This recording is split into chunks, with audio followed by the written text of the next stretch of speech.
Oh, now Everybody, which of GameHound these do I have to podcast. unplug? We're having another very, very professional moment. I need to unplug something, and I don't know. Here, look at cats. Look at cat. Oh, isn't cat special? Cat, yeah, it's cat back. Yeah, Nick is having some issues, so of course I had to go live. We were talking about we're not getting into the show yet, but Nick and I were just spitballing about. Oh God, Oops. it's getting worse. Um, Nick and I were talking about the demo for the AI that Zuckerberg did last week that went so horrifically wrong. And once again, I've said this before about the metaverse, and now I even more so, this is proof that Mark Zuckerberg stole the idea for Facebook. And that is evidenced by every idea he has had Oh wow, since you can see the has been individual pixels in the you can. monitor. Every idea he has had since has been horrible. Horrible. And wow, this one takes the absolute cake for horrible. There we go. That it is it I thought the introduction he did years ago to the metaverse where everything looked essentially like the Weverse, Hmm. and we were like, "He's proud of this? This is like 10 years ago technology, dude. You look like a Weebo." And, I thought that was bad. This And this comes just after all those news you stories of him couldn't. like, we're going to give this one guy $1 billion salary to come work for us because we want to play catch up. And this is the result. Yeah. Yeah. Just and Nick said very astutely, Hey, if you are in any industry and Mark Zuckerberg starts to do something within your industry, especially if he's throwing a lot of money at it, bail. yeah. Instantly bail because When whatever Zuckerberg it gets is, it's a bad idea. when he starts investing in a technology, that's when you know it's on the downward Oh trend. yeah, it's definitely jumped the mark. Yeah, he's jumped the mark. The AI has AI has jumped officially the mark. gotten zucked. Got sucked. It's totally 100% zucked in the ass. Mm-hmm. Mm-hmm. Zucked in half zucked. So, yeah. All right. So we're going to try and keep this show very tight or a little bit on the shorter side. I noticed that we get more listeners the shorter our shows are. Okay. Okay. And We'll keep it to two this hours. is the last show that is Nick is going to be with us as a single man. Mm-hmm. He will be gone the entire month of October. The festivities for his wedding start next month. It's going to last the entire month. Yes, every And weekend I'm doing something with a different group of people. right at this apparently gorgeous house up in the wine country. And your actual wedding day is the October 11th, Yes. 10/11. Is this the Nick Go Away show? It It is the Nick is. Go show. Goalie, I'm sorry you couldn't be here for this. I know that this is what you've always wanted. This was the show. But we think of you. I'm thinking of you. You are with me in spirit for this show. Yep. Actually, let's send a message out to Goalie so that he can say goodbye to you. Oh, okay, okay. I'm going to send him a text, so For keep for a talking. month. Like, let me stress, it's just for a month. Yeah, but it's saying goodbye to you, and the next time we see you, you're going to be a married man. Yeah. So it's Oh, kind of a goodbye to you in some way. You'll be reborn like the phoenix, better and oh stronger. yes, But yes. let's see. Do you want to come on the show and say goodbye to Nick? Question mark. Last show Yeah, next week is before Maynard's audition. yeah gets married. Yeah. In fact, I'm sorry I haven't talked to you back, Maynard. There is a suggestion that Maynard become the substitute Nick for the month. We might do that. We also might just take a couple of shows off because I wouldn't mind having a weekend to myself. Oh, I will tell you this. Definitely no show next week. no question, because it is my, believe it or not, 40th high school reunion next week. And I'm Okay. going. I went to my 20. Now I'm going to go to my 40. And apparently, me saying that I was going has created a little bit of a like, I don't want to say stir, but like, oh, Edith is going. Hmm. Oh, Edith. Oh, Edith. Oh, Edith. well, everybody knew me. I mean, I was an outgoing person. I was in theater. I was, I Is it like? crossed. Is it? Oh, Edith is going, or is it? Oh, Edith is going. No, there'll be like, oh, well, let's see. Edith is going. Would be interesting to see where she is these days. Because the last time I went, I had just started at KGO, so I was the talk show host last time I Mm, went. that was a Lots of change while since then. ago. That was a lot of Yeah, since then. yeah. 20 years ago I was on KGO. No more Corwell gray. says no more Gray Block. If he's the replacement, I don't know what that would make him. He's the red block. Come on. You're Oh, not oops. auditioning. You're not auditioning. There is no audition. But no matter what, you You definitely know, no you show have to next week. send it on audition tape. We want you to record it on your iPhone yourself. Send it to Edie. You don't have to audition because that's what the whole Maynard's Minute was for years ago. Remember Maynard's Minute? That's how we found Goalie. Ace Wraith also says, will we be watching movies to celebrate the season? We could do that. We could also do that. We could watch some I'm horror gonna watch movies. Hellraiser too. We watched Hellraiser around last October, right? Yeah, I think we did. You can do two. Two's better. Two's got more of the freaky shit, which I know. No, I kind of don't want to see freaky shit. I really don't. We might watch some movies. There's a bunch of movies. We might have to like make a list of movies that we kind of want to watch together. Not necessarily in the spirit of the season. Human Centipede and Thanksgiving. No, I've never seen. Did you see Human Centipede? No, I never did. Oh, thank God, because neither did I. And I was like, am I the only one? Because like, do I need to see the human? No, you don't. I You also don't. didn't see Tusk, and I really don't want to see Tusk. Tusk is better than the Human Centipede. Yeah, I would imagine, but still, Tusk is kind of fucked up. And I don't. Tusk is fucked up, but it's also like fucked up in a way that's kind of funny. And I don't. Okay, have you seen pictures of I guess this is a spoiler for Tusk. Have you seen pictures of Justin Long as a walrus? No. It's the kind of thing that you look at and you go, "Oh, that looks fucked up," but also I kind of want to laugh at him because it looks a little fucking weird. And you know what? Fuck it. No one's gonna watch Tusk. It ends with like a walrus battle with walrus Justin Long fighting like another walrus-sized guy, and it's the kind of movie that's like, what the fuck? Am I high? Am I actually seeing this for real? Is this a real movie? Oh, And it wow. is. Okay, I'm actually looking at this. I am putting it on the screen. I can't believe how, but it is now officially going to be added to the stage. There you go. There's Justin Long as a walrus. Mm-hmm. Yeah. It's look, Come on. I would The first line of this review is, as a lifelong horror fan, I've seen lots of gross things.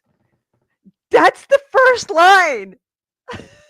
it's the thing is, like, yes, it's a body horror, it's all that stuff. But because of just the concept of like, I'm gonna turn someone into a walrus, it rides that line between horror and comedy in a way that like the Human Centipede doesn't, right? Human Centipede just wants to gross you out. Tusk is like, we kind of want to gross you out, but we want to have a fun time grossing you out. Okay. Which is an second line, important difference in tone. second sentence. Having watched films like Saw and Hostel, while being aware of how both use graphic body horror, I've never felt unnerved watching them. I've always considered myself to have an iron gut when it comes to body horror. And then I saw Kevin Smith's Tusk. No! Oh my God, no. And see, I feel like that is a little bit of a wrong way to compare things because Saw and Hostel are both, they emphasize the I gotta take this. Hold on a second. I gotta take this off my screen because it's so gross. I okay. can't even have it on my Jennifer, screen. come here. All right, I'm closing that page. Come- I'm closing that page too. Ugh. Okay. Yes. Good old Wall Street Journal. Okay, go.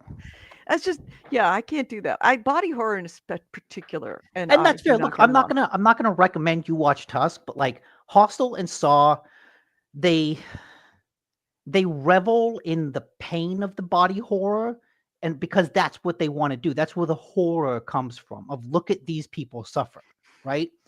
Tusk, like it is that, but like I said, just because of the premise, there's like a little bit of comedy to it, and so it's like, yeah, this is fucked up, but also like he's making a walrus. He's making a walrus. Like what? What? Mhm. It's a little funny. Anyways, AC Ray suggested Slither has a horror comedy. Slither is fantastic. Okay. Slither is an amazing movie. You know James Gunn, right? Yeah. James Gunn is awesome. James Gunn has not made a bad movie. Yeah. Slither is one of his first ones. It is a great movie. Final Girls is also good. He also recommended The Gate.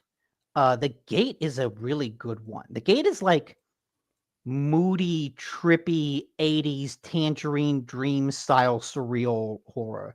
Okay. It's by Michael Mann. You know Michael Mann? He Mm-mm. does a lot of crime thrillers. He did Heat, Collateral, Oh, okay. Manhunter, like a bunch of crime movies. And then he did this like weird ass German stumble upon ancient temple horror movie that I think he's taken his name off of, technically. That's awesome. But like, it's not because it's a bad movie. It's just like kind of a fucking weird movie in a way I love. There's a part of me that kind of wants to do some movies that are horror movies about marriage or thrillers about marriage, like Like Marriage Story. Fatal Attraction. Okay. You know, like kind of scary, fucked up stories, or even Bride of Frankenstein. By the way, I saw the trailer for Bride of Frankenstein. Hmm. That looks really interesting. More like Bride of Frankenstein meets like Natural Bonnie and Born Clyde. Killers. Natural Born Killers. Yeah. Weird, interesting idea. Interesting take. On it. Yeah. Mhm. Let's see. We should first off, let's start the show like we Yeah. should, Yeah. and then we will get into the actual show. So let's start the show. This podcast discusses video games, pop culture, and technology, and these podcasters have big, fat potty mouths. If you're younger than 18 or are easily offended, please stop this podcast now. Oh, and your mom said to take out the trash and do your homework.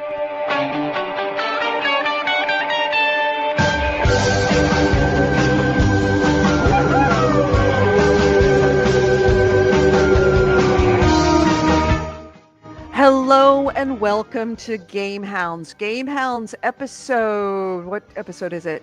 795. We are recording this on Sunday, September 28th, 2025. Nick's last day, or last Sunday on the show. Yes, last Sunday. As on the show as a single man. Yeah. So, all right, getting into the actual show itself.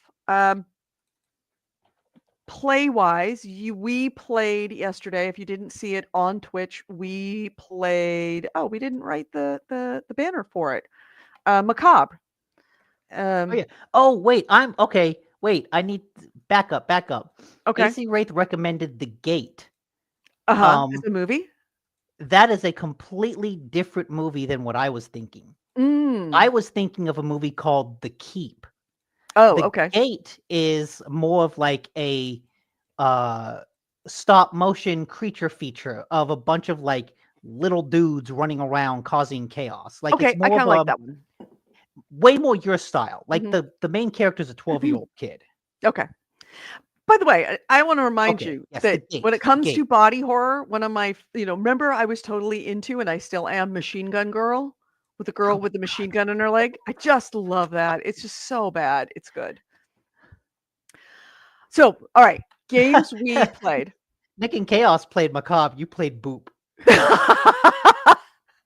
Yeah, Macabre. So it is on Steam, early access. We were given codes by WeForge, WeForge studio, the studio that is the developer. And Nick and Chaos and I played because nobody in the Discord, I said, who wants to play with us? And nobody said they wanted to. So I still have a code for it. So if somebody would like a code for Macabre, please say so. First person to say so in the chat is, Yeah, there's you know, one left. on the Discord under giveaways, the giveaways channel. Just say so. I'll give you the code. Got a spare code? Why not? It was okay. It definitely feels like it came into early access on Friday and we played it on Saturday. It definitely felt like it had just come out on early access. It feels like there's a lot of polishing that needs to happen, or a lot more. It needs to be fleshed out a little bit better. But I enjoyed it, and the whole thing about Boop is that there are 5 or 6 different levels of difficulty, Yeah. and the what you start on, you have to earn the ability to go up a difficulty by starting at the lowest difficulty. And the lowest difficulty, you don't actually get die when the creature gets to you. It just walks up and knocks you out. It just walks up and knocks you out, right? So actually, keep talking, Nick. I have to take care of something here. Okay. Yeah, it just knocks you out for a couple seconds. So it just walks up, whacks you, and then kind of runs We away. called it booping. Got booped. Yep. You got booped. Yeah. We're going around trying to complete the objectives, and a monster comes around and boops us and then runs away. Like it's playing tag. Yeah. Which was fine. I liked that. I liked being. I think it's a good way to. It scared me enough because it would come from behind and grab you, but then it scared you and then it let you go. Catch and release. It's a good training wheels difficulty, and then as you go up the levels, the number of boops allowed decreases, and so I think we probably could have died on that easiest difficulty if we got booped enough. I think we bumped it up 1, and then you got caught in a container in a dead end, and the monster just kept booping you over and over again, and then you actually died. Yeah. And then on higher difficulties, you're not allowed to boop. So if that monster finds you, you're done for. Yeah. So I kind of like that way of easing the difficulty, of kind of giving you this, a number of lives, essentially. How many lives do you have? I think that's a cool way to go about it. The rest of the game was fun. It was more stealth than I thought because there's no way to fight back against the enemy. I thought there was some confusion over how smart the enemy was, especially on higher difficulties. At certain times, it felt like once he has you in your crosshairs, you kind of have no recourse. You better have brought some item with you to get away, because if you don't, then you're just screwed. There's no way to escape. Right. All right. Hold on a second. Okay. Yeah, we played that for a couple hours. Yumi, Andrew, enjoyed my time with it. I don't know how much I'll go back to it, just partially because it's a PC game and it didn't have controller support, and I just prefer playing controllers that way. But yeah, there was kind of a limited advancement, although it is early access, and that's part of the deal, right? Is it's not the full game. So after a couple hours, we had gotten to level 8, and at that point, we've unlocked most of the tools in our toolkit, and then it just becomes about solving the levels. But it's definitely cooperative, heavy focus on co-op. So unless you have like a group of 2 to 3 friends that you could play with consistently, it's a hard thing to play solo. Yeah. Well, I mean, you can get lobbies that are public lobbies, so you can create a lobby. Well, yeah, you can join with randoms, but you're joining with randoms. Right, exactly. And We used the Yeah, we chatted Oh. over Discord, yeah, we chatted which over means Discord. we could talk to each other even after we died, and we could talk to each other over distance. But the way Mhm. the game is designed, it has proximity chat. So you Which is can't dangerous as actually do that. fuck. Because also if you use a proximity chat, the creature can hear you. Yeah. So that's an interesting twist to it that we never really got into. But yeah, that could be a really nice twist on the general stealth extraction, right? You have to be careful, you have to whisper. Yeah, and you also mentioned, and it was kind of interesting, because you're right. It is a co-op extraction horror game. It is not a co-op extraction shooter horror game. You have no weapons to hurt the um the creature. The only thing that you can do is slow it down. Like you can earn and buy from the shop flashbangs and bear traps and things that you can put down that will help you escape or to help you help alert you that the creature's coming before the music starts and you start breathing hard and all the in-game triggers that tell you that the creature's near. So you kind of get an advance warning. You have some things that you can throw to make noise. There's other like little like noise making plungers that just keep making noise. So you can put it on one side of the map and then run to the other. But there's nothing you can actually do to hurt the creature. There's no weapons. It's only more things that will help you evade, which is a nice twist that it's really about evasion. It's about stealth, evasion, distraction, just just long enough that you can collect or do the things that you need to do and get the fuck out of there. So, yeah, I had a good time, but as typical with a lot of these co-op games, let's see if we can actually get to a death. Am I going to get to a death? Yeah, there's going to be a death here somewhere. Somebody's going to die. As with a lot of these extraction games, uh, it has, or especially co-op games, it really has so much to do with who you're With who playing you with. play as. Yeah. Yeah, yeah. Who you play with. I had a great time. Was it all entirely because of the game? No, a lot of it was because it was Chaos and Nick, and of course they would shove me down the hill, and we would shove each other down the hill. There's enough in this game that it is co-op, but there's enough in this game that it's very clear that it is you can sabotage other people. It's not all about helping each other perfectly. Sometimes it's about like little things like you shove somebody and they collapse. So if you're running behind somebody and you shove them, they collapse and you just keep running past them and let So them get hit by the Hoy says you creature. can throw other players. Whether they make noise or not is up to them. You can I don't throw? know how you can throw them. Oh, I didn't see that. Yeah, That's we didn't see funny. that in the controls. I wonder if that's in this version of the game we played. And that makes for an interesting thing is that if you have a team, you could literally have somebody that sacrifices themselves. Goes on the other side of the map and starts screaming. Makes all the noise, Well, attracts it, and then you I guys can tried actually complete the mission. I tried doing that at one point because the beast was coming up to me and I flashbanged it and I told you to run. And then you just started slowly sneaking out. Like we had one canister that we needed to put into something to complete the objective. And like, okay, Edie, go do it. Run. No, it And then never would have worked. saw you. I saw your screen. I was spectating and you're like, Right, because it Oh, never would have worked oh, because chaos was in the wrong place. You needed to take it up to the top, fill it, and then you had to activate the thing. There was it no could have way. done If something it had more. seen me, if it knew where I was, it would have been all over. As it I mean, was, it saw you regardless. well, no, it didn't see me regardless. I went and hid, and it wasn't. It's because I hid in a bad place where I got caught. But I think I would have been fine if I'd have just found somewhere where I could hide, like under a bed or something. But it's there's enough little like bits of fun stuff in there that it's pretty crazy fun. It has a lot of potential, let's just say.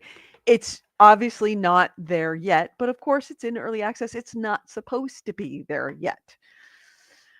So I'm looking forward to it. I did tell the developer that we offered a bunch of feedback at the end of the gameplay, and that please keep us advised of what kind of changes are being made, because I'm interested to see how this game progresses, because I think it has have the potential of being a really, really good game. It's just not there yet.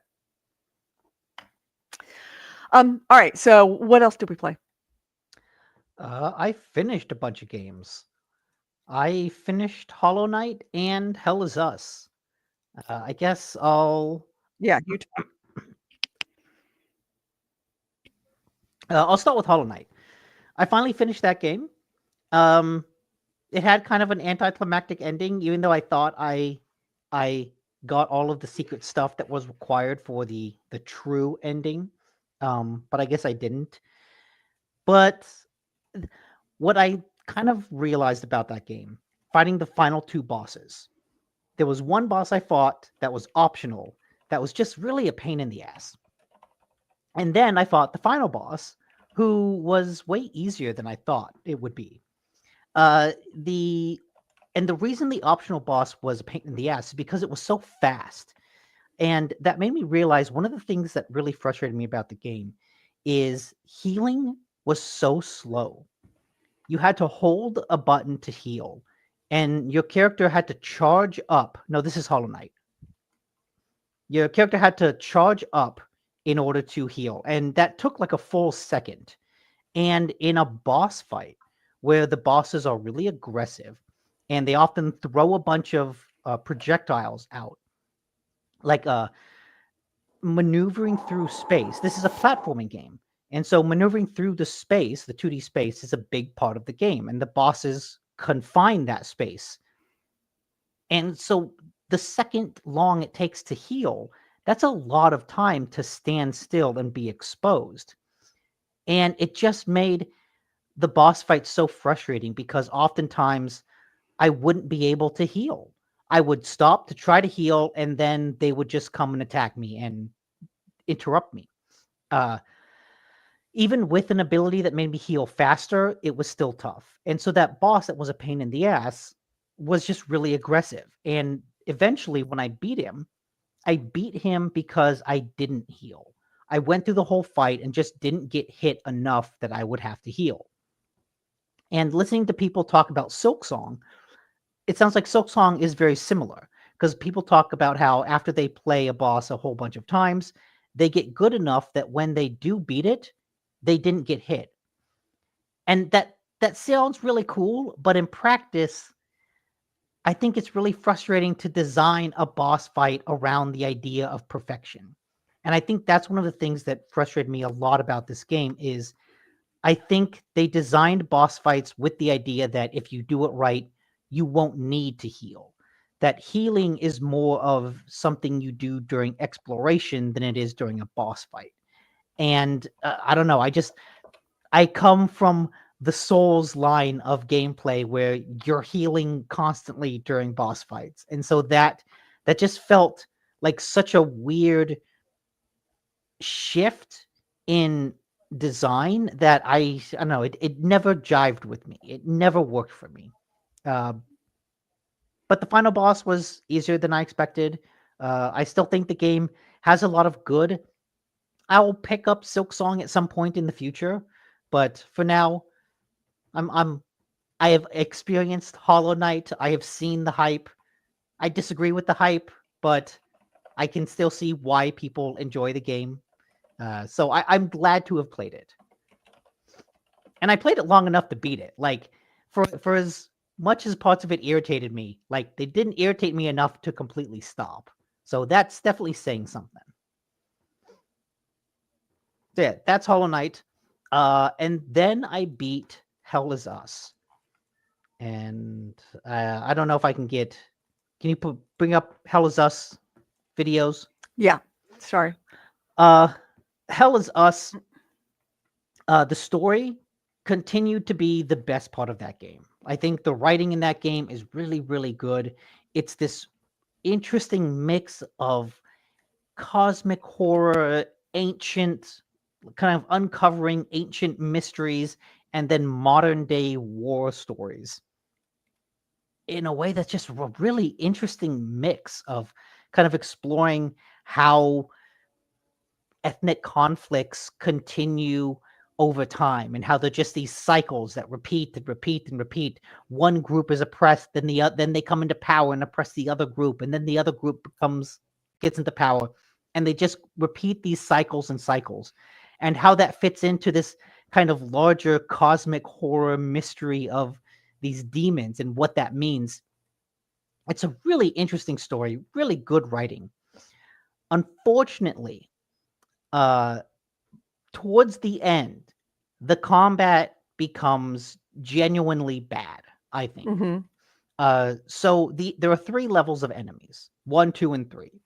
And whenever you go into an area, you can see what level of enemies will be there. And whenever you lock on to an enemy, you can see what level it is. Uh, at level 1, I thought the game was a little easy, so I turned it to hard. And that provided a nice, compelling, fun challenge for levels 1 and 2. But once I got to level 3, the enemies and the way they were designed and the way they attacked just started to highlight everything that was wrong with the combat.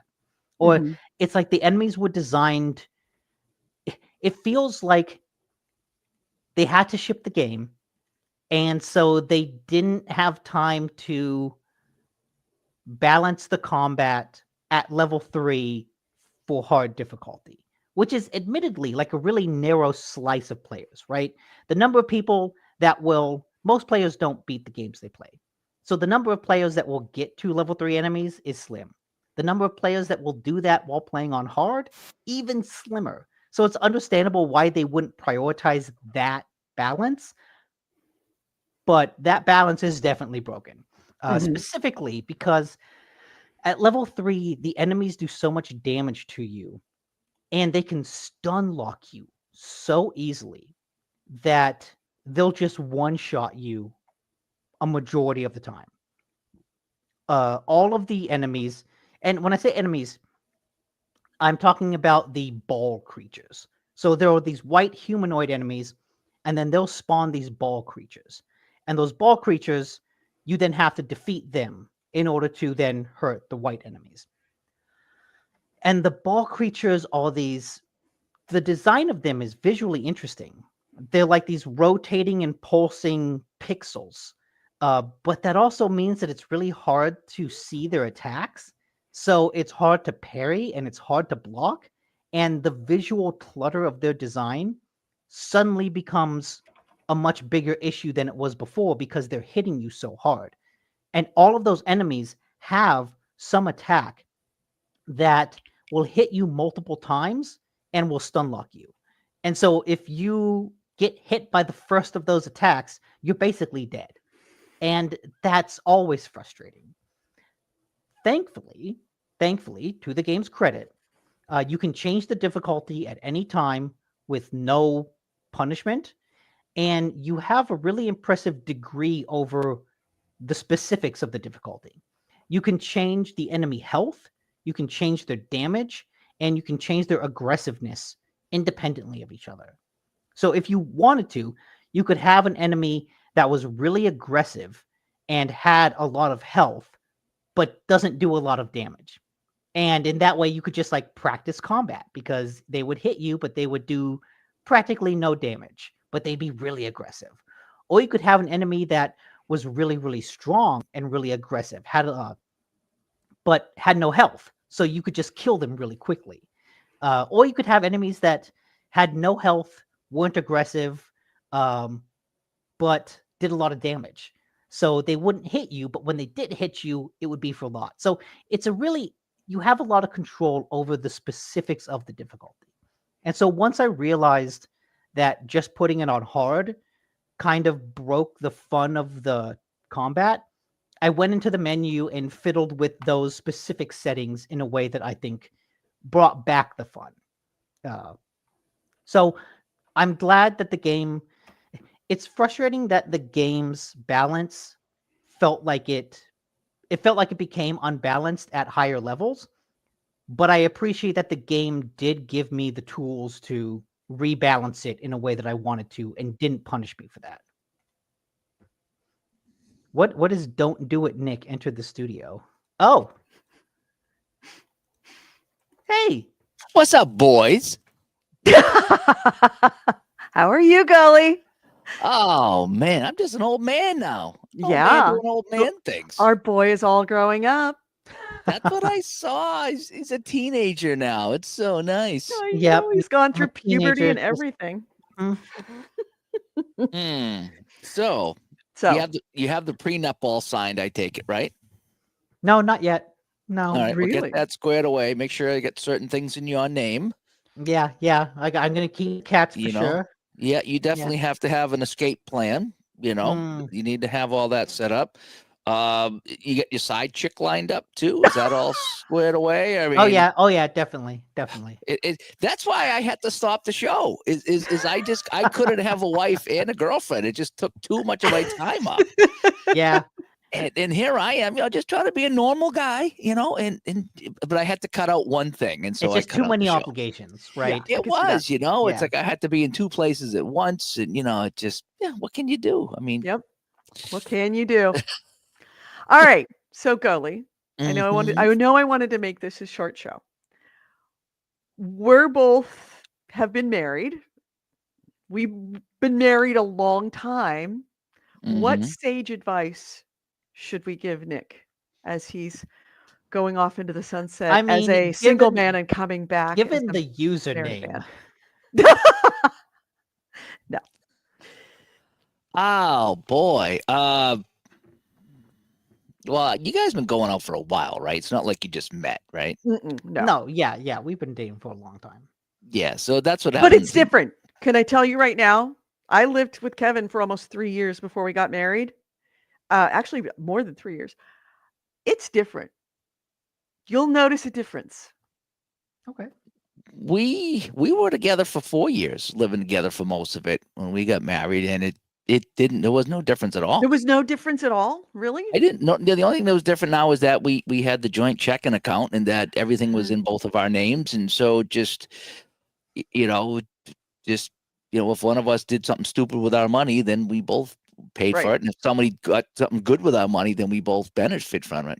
But yeah, it really was just because we were sleeping in the same bed in the same place, doing the same thing, going the same job. It's The it same didn't really change much. Yeah, for me, there was. I mean, everything was all exactly the same bed, same everything, same jobs, all of that. But there was for me a slight shift in myself where I realized that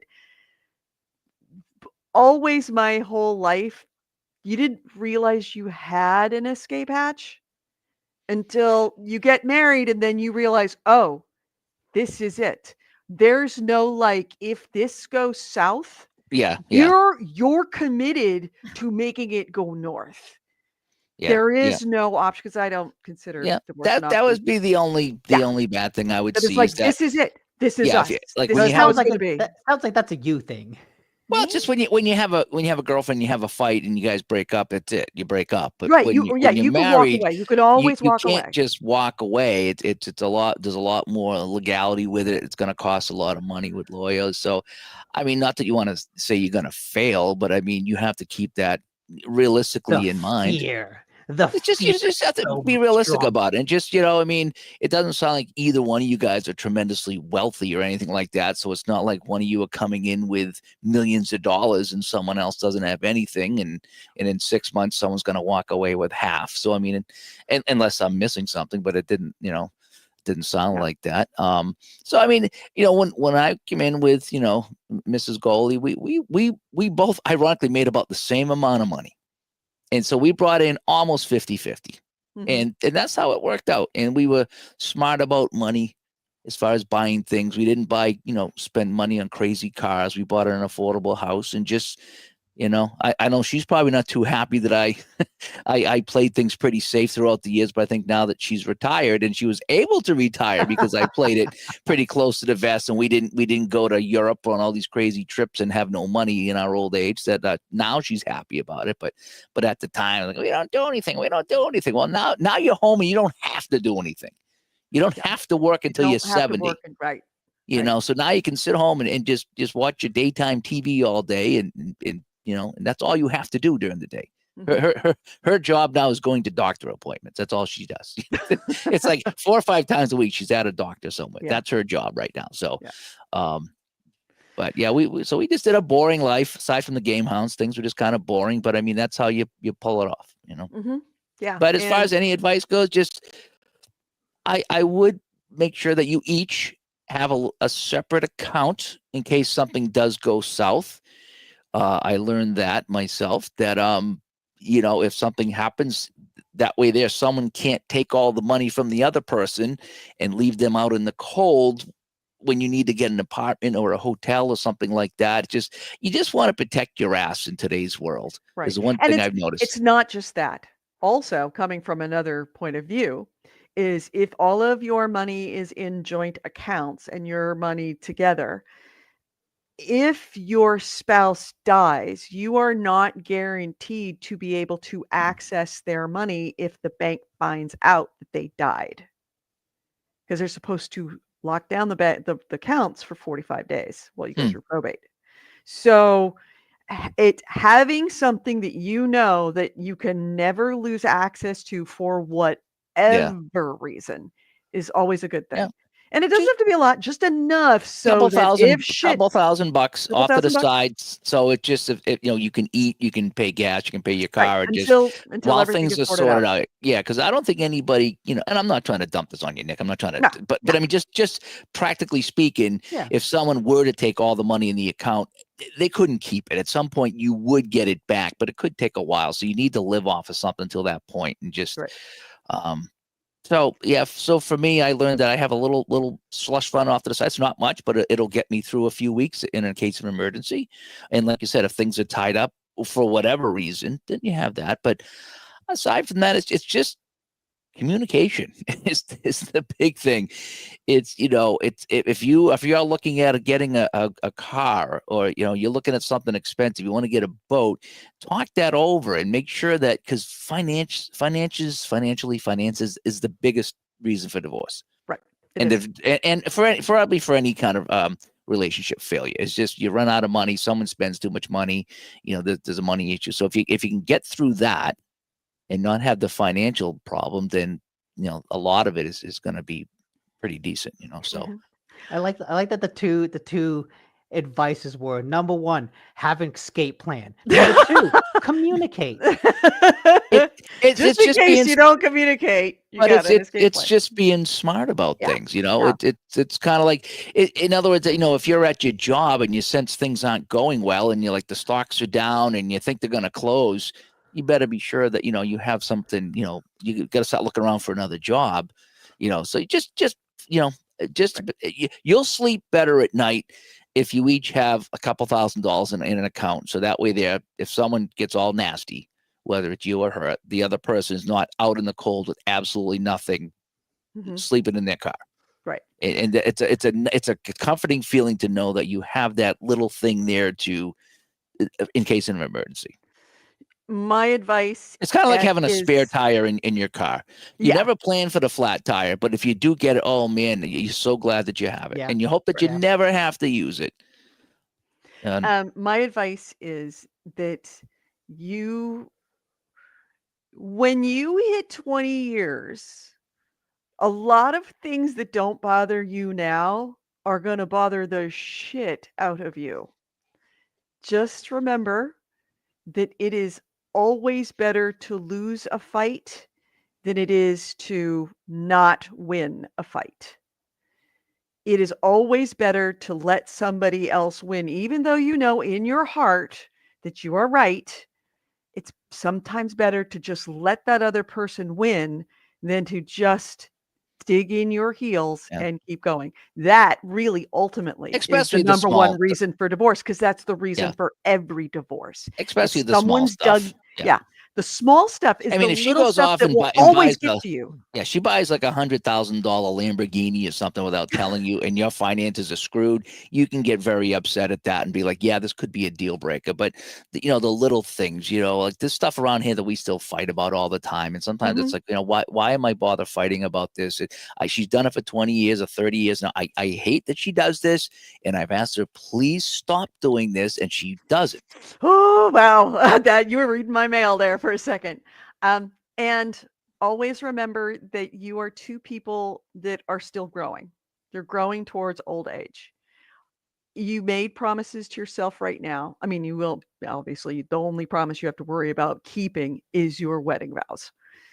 Your goals are going to change. Her goals are going to change. The things that you've agreed upon that you get along with right now, they may change. Be ready for that. They may change. Everything may change. The person that they are now and all the things that they say that they want for their future may change. What is it? No plan ever survives reality. That may change.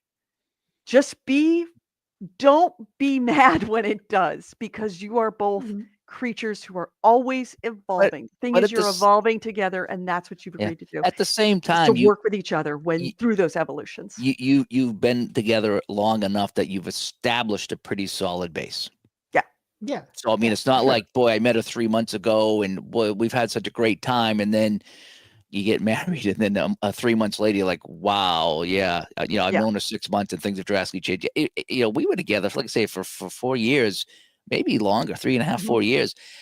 So we pretty much knew what was what. Yeah. There was no surprises at that point. We Well, both were there working. could be. I mean, kinda as you knew. get older, like for example. Oh yeah, but you get different stages of your life. Yeah, when you turn 40, then you turn 50. Yeah, life's gonna be way different. Your goals might change. Like, for example, I know many, many people that had issues in their marriages because they both, when they were younger, said, I never want kids, never want kids, never want kids. And then they get into their 30s, late 30s, early 40s. Well, you're already at your late 30s, early 40s. But at a certain point, they go, Yeah, we're past that. Right. But this is just an example. Maybe I kind of want kids. Hey, here's a cat. It's another cat. Right. Oh, okay, This that is- works. Yeah. These exactly. are many of the things that I've had, like people like, but she said she never wanted kids, and all of a sudden now she wants kids, and I'm betrayed. It's like, well, she didn't, and she does now. Yeah. The question is, do you love her enough to give her what she wants, or does she love you enough that she doesn't want to? Who wants to sacrifice the promise for this? And the answer is, you have evolved. You haven't been betrayed. You've just evolved. Mhm. And that's going to happen. Things that you believe now in 25 years, 30 years, 40 years you're not going to believe then. Things are going to change. So be ready for that, and don't ever consider that a betrayal. That's just an evolution. Yeah, but again, you're not 20. The thing is Yeah. that you're both. That's the other thing. You've evolved a lot already. Yeah, you're in a 20. position. Yeah, you're in a position now. How old are you now? 40. Are you really 40? Yes. Can you believe that? He told Earlier me this that year. last week, and I was like, holy shit. So you're gonna be fine. You're gonna be fine. Yeah, right? Yeah, That's you're fine. gonna be All this, yeah, that's fine. Yeah. I still would make sure you each have a couple to $1,200-$2,500 on the side, just so no one else can take all the money and run on you. Double that for California. Yeah, double that for California. But yeah, I mean, if you're 40 and you've been with somebody for a while, I mean, you're past the crap. I mean, because I was 29, I think, when I got married, or 30 or something like that, and we had gone out for a few years. So I was approaching 30, she was approaching 40. We were past the mind game thing, and we were past the pettiness that we had in our 20s when you're dating people. So we were kind of past all that, and so you're probably at that point, that at the 40 club there. Yeah, you Maynard's in the 40 club too. you kind of know what you want at this point. You're not hemming and hawing. You're not waiting for somebody to better to come along or anything like that, or you're waiting to find the rich guy or the rich girl. You know that she's the one. Yeah, if you're in 40s and you've been with somebody for a while, you've kind of been living that way anyway, Yeah. at this point here. It's not like, boy, I've been pen paling her from Romania, and we're gonna finally get together. You know what I mean? I've been That writing doesn't to work, her by from the way. front lines of the war. Yeah, take it from experience. That doesn't work, okay? It works for a couple of weeks, but I'm trying to Okay. decide whether I want to tell Nick about the most surprising thing that I learned after getting married. And I have told somebody else that. It's like one of those things that girls pull each other aside and you say that. And like they look at you like, why are you telling me this? And then afterwards, after they get married, they come back and goes, oh my God, you were right. But I'm trying to decide. I mean, this is going to take this show into well over 18. 18 what? Age 18. This is definitely going to go into mature content. Not getting married at 40 is not. It's mature, but it's like old people mature. It's That's not not like what we're talking dirty. We're talking like All right. backaches. Here's the thing. Here's the thing that I learned, and everybody I've mentioned this to has said, "Oh my God, you're right. Nobody else told me of it, and you're totally right." The first time you have sex after getting married is like, oh shit! It all of a sudden becomes the most significant thing you've ever done in your life. It is different that first time, and you could have been living together for years. Okay. That first time, all of a sudden you have this realization of like, oh my God, just trust me. That's I like that going the to other happen. the other married man on the podcast is like, nah. For me, it was just like, is it any different? Nope. Okay. Oh, okay. All right, we've just gone into the gutter. I went Not into for like, me. this is going to be a superlative, mind-blowing. All of a sudden your heart will burst open and you realize, and Nick, nope, gutter. I mean, All right. I think it says a lot that I'm getting both the male and female perspective here. Well, I got the male perspective, and the male perspective in the middle of it said to me, holy crap, this is different, isn't it? It's like, yes, oh my God, this is different. We both agreed this was very different. Okay. See, I didn't get that. Yeah. Again, because we just kind of like just continued on like the next day, because just we had been living the days and just we got married on the weekend and then Monday back to work.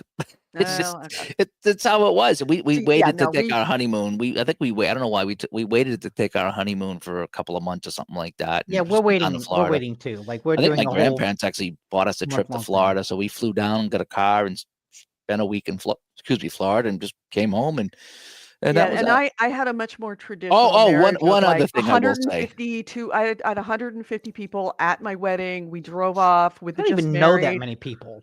I don't either. Well, I didn't either, but my parents paid for the wedding. And the rule is, and I say this to everybody, put this in your head, he who pays says. Never make a big deal out of the wedding unless you paid for it. If you paid for it, absolutely throw a temper tantrum. If your parents paid for it and they say, we want all your cousins, and you said, Yeah. I really only want like 20 people, and your parents say, no, you're having 200 people, and every single relative, you're having 200 people. Like He that who makes pays, sense pays. because they're paying, but also like that's how you have a shitty wedding. Oh, we had a great wedding. We had a fantastic wedding. We have a wedding that I'm sure that's people because in my you liked hometown. your cousins, but like that's a way to make a day. That's why we didn't want to have a wedding like that, because once the parents start inviting people, it's no longer your wedding. Yeah, they can take it over. Absolutely. That's I don't know. The other thing I would say I've is always thought that that's bullshit, and that is a way to ruin what should be a nice day. Is when other people we were start small. We dictating had like things.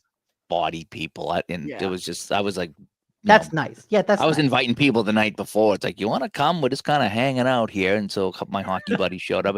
It was really quiet. Just we had we don't have huge families, and so we just invited who we had to, and very casual, and just. In fact, I remember we had a private ceremony. We showed up at the venue, which it was like a place her uncle got us really cheap, and we're sitting in the next room waiting for people to show up. We're like, oh my gosh, we said 11:30. Where is everyone? Seriously, we weren't the late ones. It was everyone else. So like, well, there's only half full in there. I don't know where everybody is. So, but the other thing I would say is definitely when it comes to the wedding and the rings and all that other stuff, don't go into mega debt over that. Don't go Oh into no, mega we've debt. already They're got not. all that. They're We've not. already Yeah, got all okay, that. yeah. Don't spend $75,000 on a wedding or $10,000 on wedding rings and start off in the hole like that. Because again, now you're climbing uphill.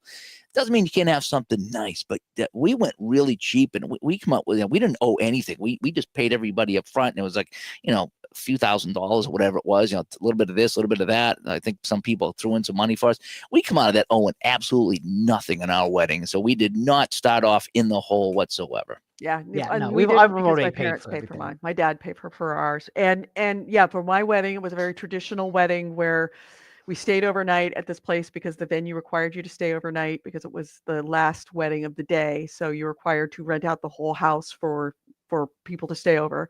And then the next morning got up, got into the car, just married, written on the back, drove up to Reno to go, or to go up to Tahoe to go skiing. And then the next weekend we went on our honeymoon. So I had that very traditional marriage. And yeah, that night after, like, because we were you're not gonna have sex on your wedding night. You're just, well, maybe you will, but we didn't. We just went. I was so hammered. Oh, Yeah. See, but I did. I didn't. got hammered afterwards. You don't drink during the ceremony. She was too tired, but I was like, come on, I didn't. Corey Wallace says, "Grape lock sex." I can only imagine that. oh my gosh. It's like Legos. Yeah. I can only imagine it'd be like watching somebody play The Sims. Yeah, that's kind of how I look at it. Woohoo! Yeah, gotta have the woohoo. Somebody take the ladder out of the pool, please. Yeah, that's the other thing you need to know about being married is you can't kill your kids by taking the ladder out of the pool. They frown on that. What were they talking about? Oh, the wedding, the marriage, yes, no, you don't have to worry about it because you've got everything. You've got a non-traditional, everything spread out. But in a traditional wedding, and this to anybody else, don't drink during the ceremony. Do not drink during the ceremony. You're not going to be able to eat because you're going to be visiting all of the tables. Don't drink because you do not want to be drunk on your wedding day. Yeah. Once everybody leaves and it's just the wedding party, get sloshed. Absolutely. And that's what we did. I got absolutely hammered and went to bed and had to wake up super early because we had to go out, leave because it was the next wedding the next day. I had to be out before then. Drove up to Tahoe and so hungover. But yeah, that night was the first time. And see, that's the beauty of doing it differently is that Yeah. our ceremony is going to be so short, and then we're going out to a nice dinner. I can drink all the cocktails I want. Mm-hmm. The other piece of advice I would give you, depending what kind of reception you're gonna have people at tables and dinner and stuff like that. Not really. Really? Like Okay. we rented a house, and over 4 weekends we have different groups of people coming up there to hang out and celebrate with. Oh, okay. Okay. And so the weekend we're actually getting married, it's just our parents and brothers. Okay. And one thing half of them are involved in the ceremony itself. Okay. Well, one thing I was going to suggest or say is like I said, we only had maybe 10 tables or 8 tables. Like I said, we didn't have a lot of people there. Maybe there was 4 on this side and 4 on this side in the head table. And I was kind of beating myself up that I didn't spend enough time at this table. Or I didn't spend enough time at this table, and no one ever said anything. No one said, no, Dave, yeah, you didn't spend enough.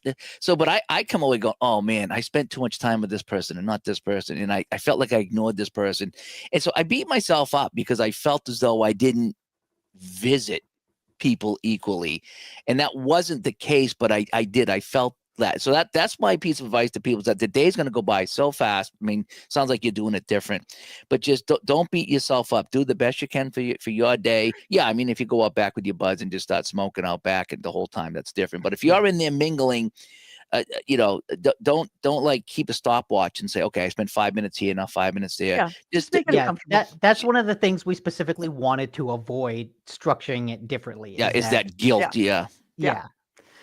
Corey Wallace says, you can't abandon your kid in the Oblivion portal either, unless Sheo Gorath or Maroon's Diagon says so. Oh, But Oblivion's AC so good. Wraith points out, Nick is a grown man now. He abandons Edie and Macabre. We played a game. We played a co-op game last night. You can revive people. Game. No, we just leave you. But where's Dead Chaos? Yeah. So anyway, yeah, goalie. This is your last. Yeah, I mean, imagine Nick that. is a single man. Isn't that crazy? Yeah. Our boys getting married. Yeah, I remember when he joined the show, and I said no, but he stayed. So. Once you have me, you can't get rid of me. When was that? Well, like 2012 or something herpes. like that? When did you kind of jump in? Because there was a big rotation of hosts there. 2009, 2000. Well, no, I started the show in 2008, probably 2010 or 11. When did Uncharted 2 come out? No, because I think I remember you talking about Uncharted 2.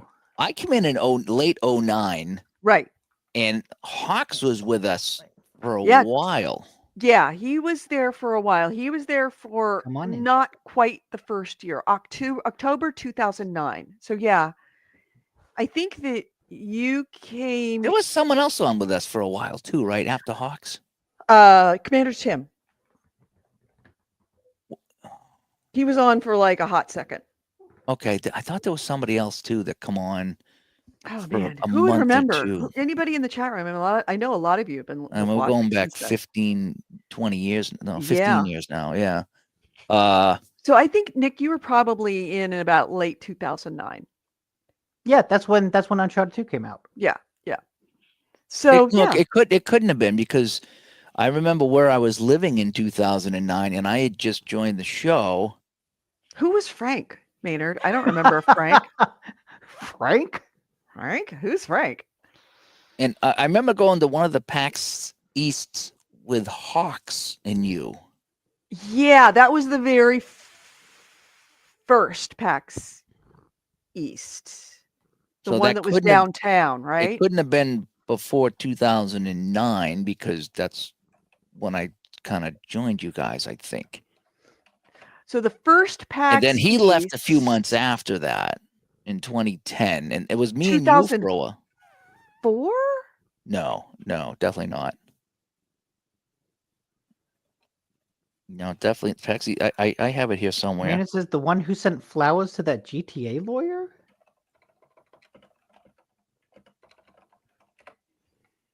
What did you guys do? 2010. 2010. That was held at the Heinz Convention Center. Okay.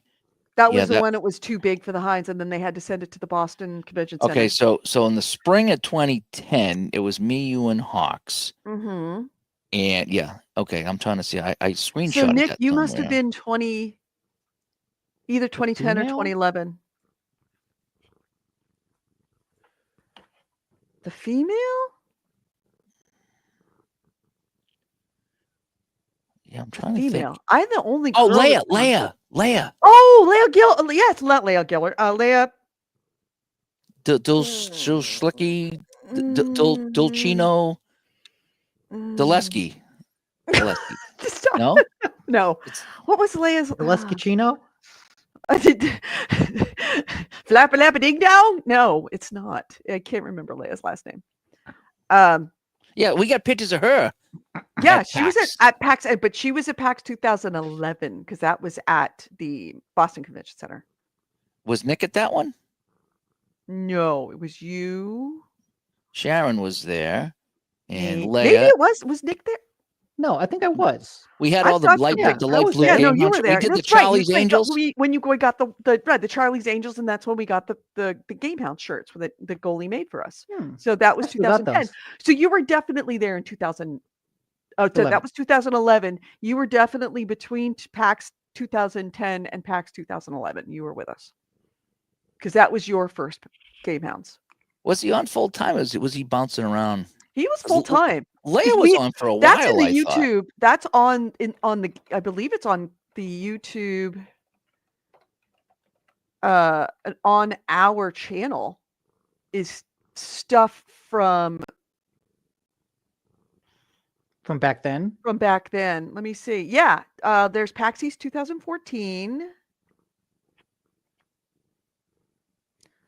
Oh God. Unfortunately, Spreaker put all our audio shows. Okay, there we go. I have on the GameHounds podcast. Oh, hold on a second. I gotta share this. Stand by. Let's see which one is being saved. Okay. I've got this. Evidence of this. Remember this? Oh yeah. That was PAX was this? West when Connect Boxing came out. And that's Fighter Yeah. Ace. Yeah. Oh yeah. But what year? That would be 14 years ago. It doesn't say what. I don't know the 2011? math. 2010. What year is that? 2010. That was Oh, that okay, was okay. PAX 2010. So that's when you started, pretty much. You were starting right about that time. Look at you, looking like little baby Nick. He's so young. Oh my God, so young. So anyway, yeah, that was I have still on the thing, and so yeah, no, you've been away with this a long time. But yeah, I couldn't be happier that you're getting married.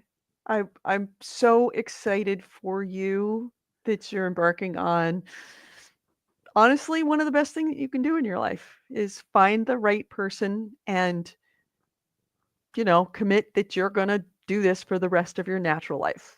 It's a good thing. It's a great thing. Marriage is a hell of a lot of fun. It's a hell of a lot of work, but it's a hell of a lot of fun. You do it right. A while, yeah. At least a while, yeah. Just make sure you Organa. No, it was not Leia Organa. Fuck off. Yeah, Maynard's like, holy hell. Yeah, I know. How old were you in 2010? Haidu? Haidu? Haidu. That's what it is. Something like that? Yeah, Leia Haidu. Haydu. Yeah. Yes, that's it. Me and her did Portal 2 together. We did the whole thing together because it was a co-op game. Oh, yeah, the co-op. Yeah. Maynard is the only single one left. That's not true. Corey's single. AC Wraith is single. There's more single people guess that I'll watch be the the single show. one. No, you're not going to. Oh, yeah, the AC Wraith, me too.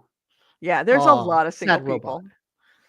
I'm kind of thinking if they would stop playing Dark Souls, they might find a chick. I don't know. Just saying.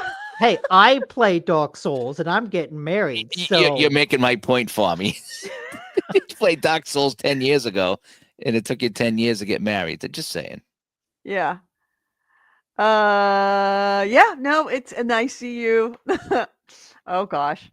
Okay, I've got to play this, and I've got to actually put the volume up because this is when you and Goalie decided to go out on your own. Whoop. Out on our own? Where?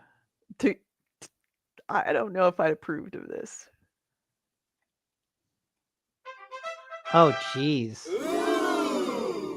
We're back here at PAX East. Nick, is this what they were talking about over there? That right there? Remember there was, Nukem Booth babes that got him in trouble? Weren't dressed appropriately? Would that be them? Are those the culprits? I think I'm going to have 14 years ago. I feel like, 14 years. Yep, back in the day. The booth, the last existing booth babes ever at a PAX because they got in trouble for that. Yay.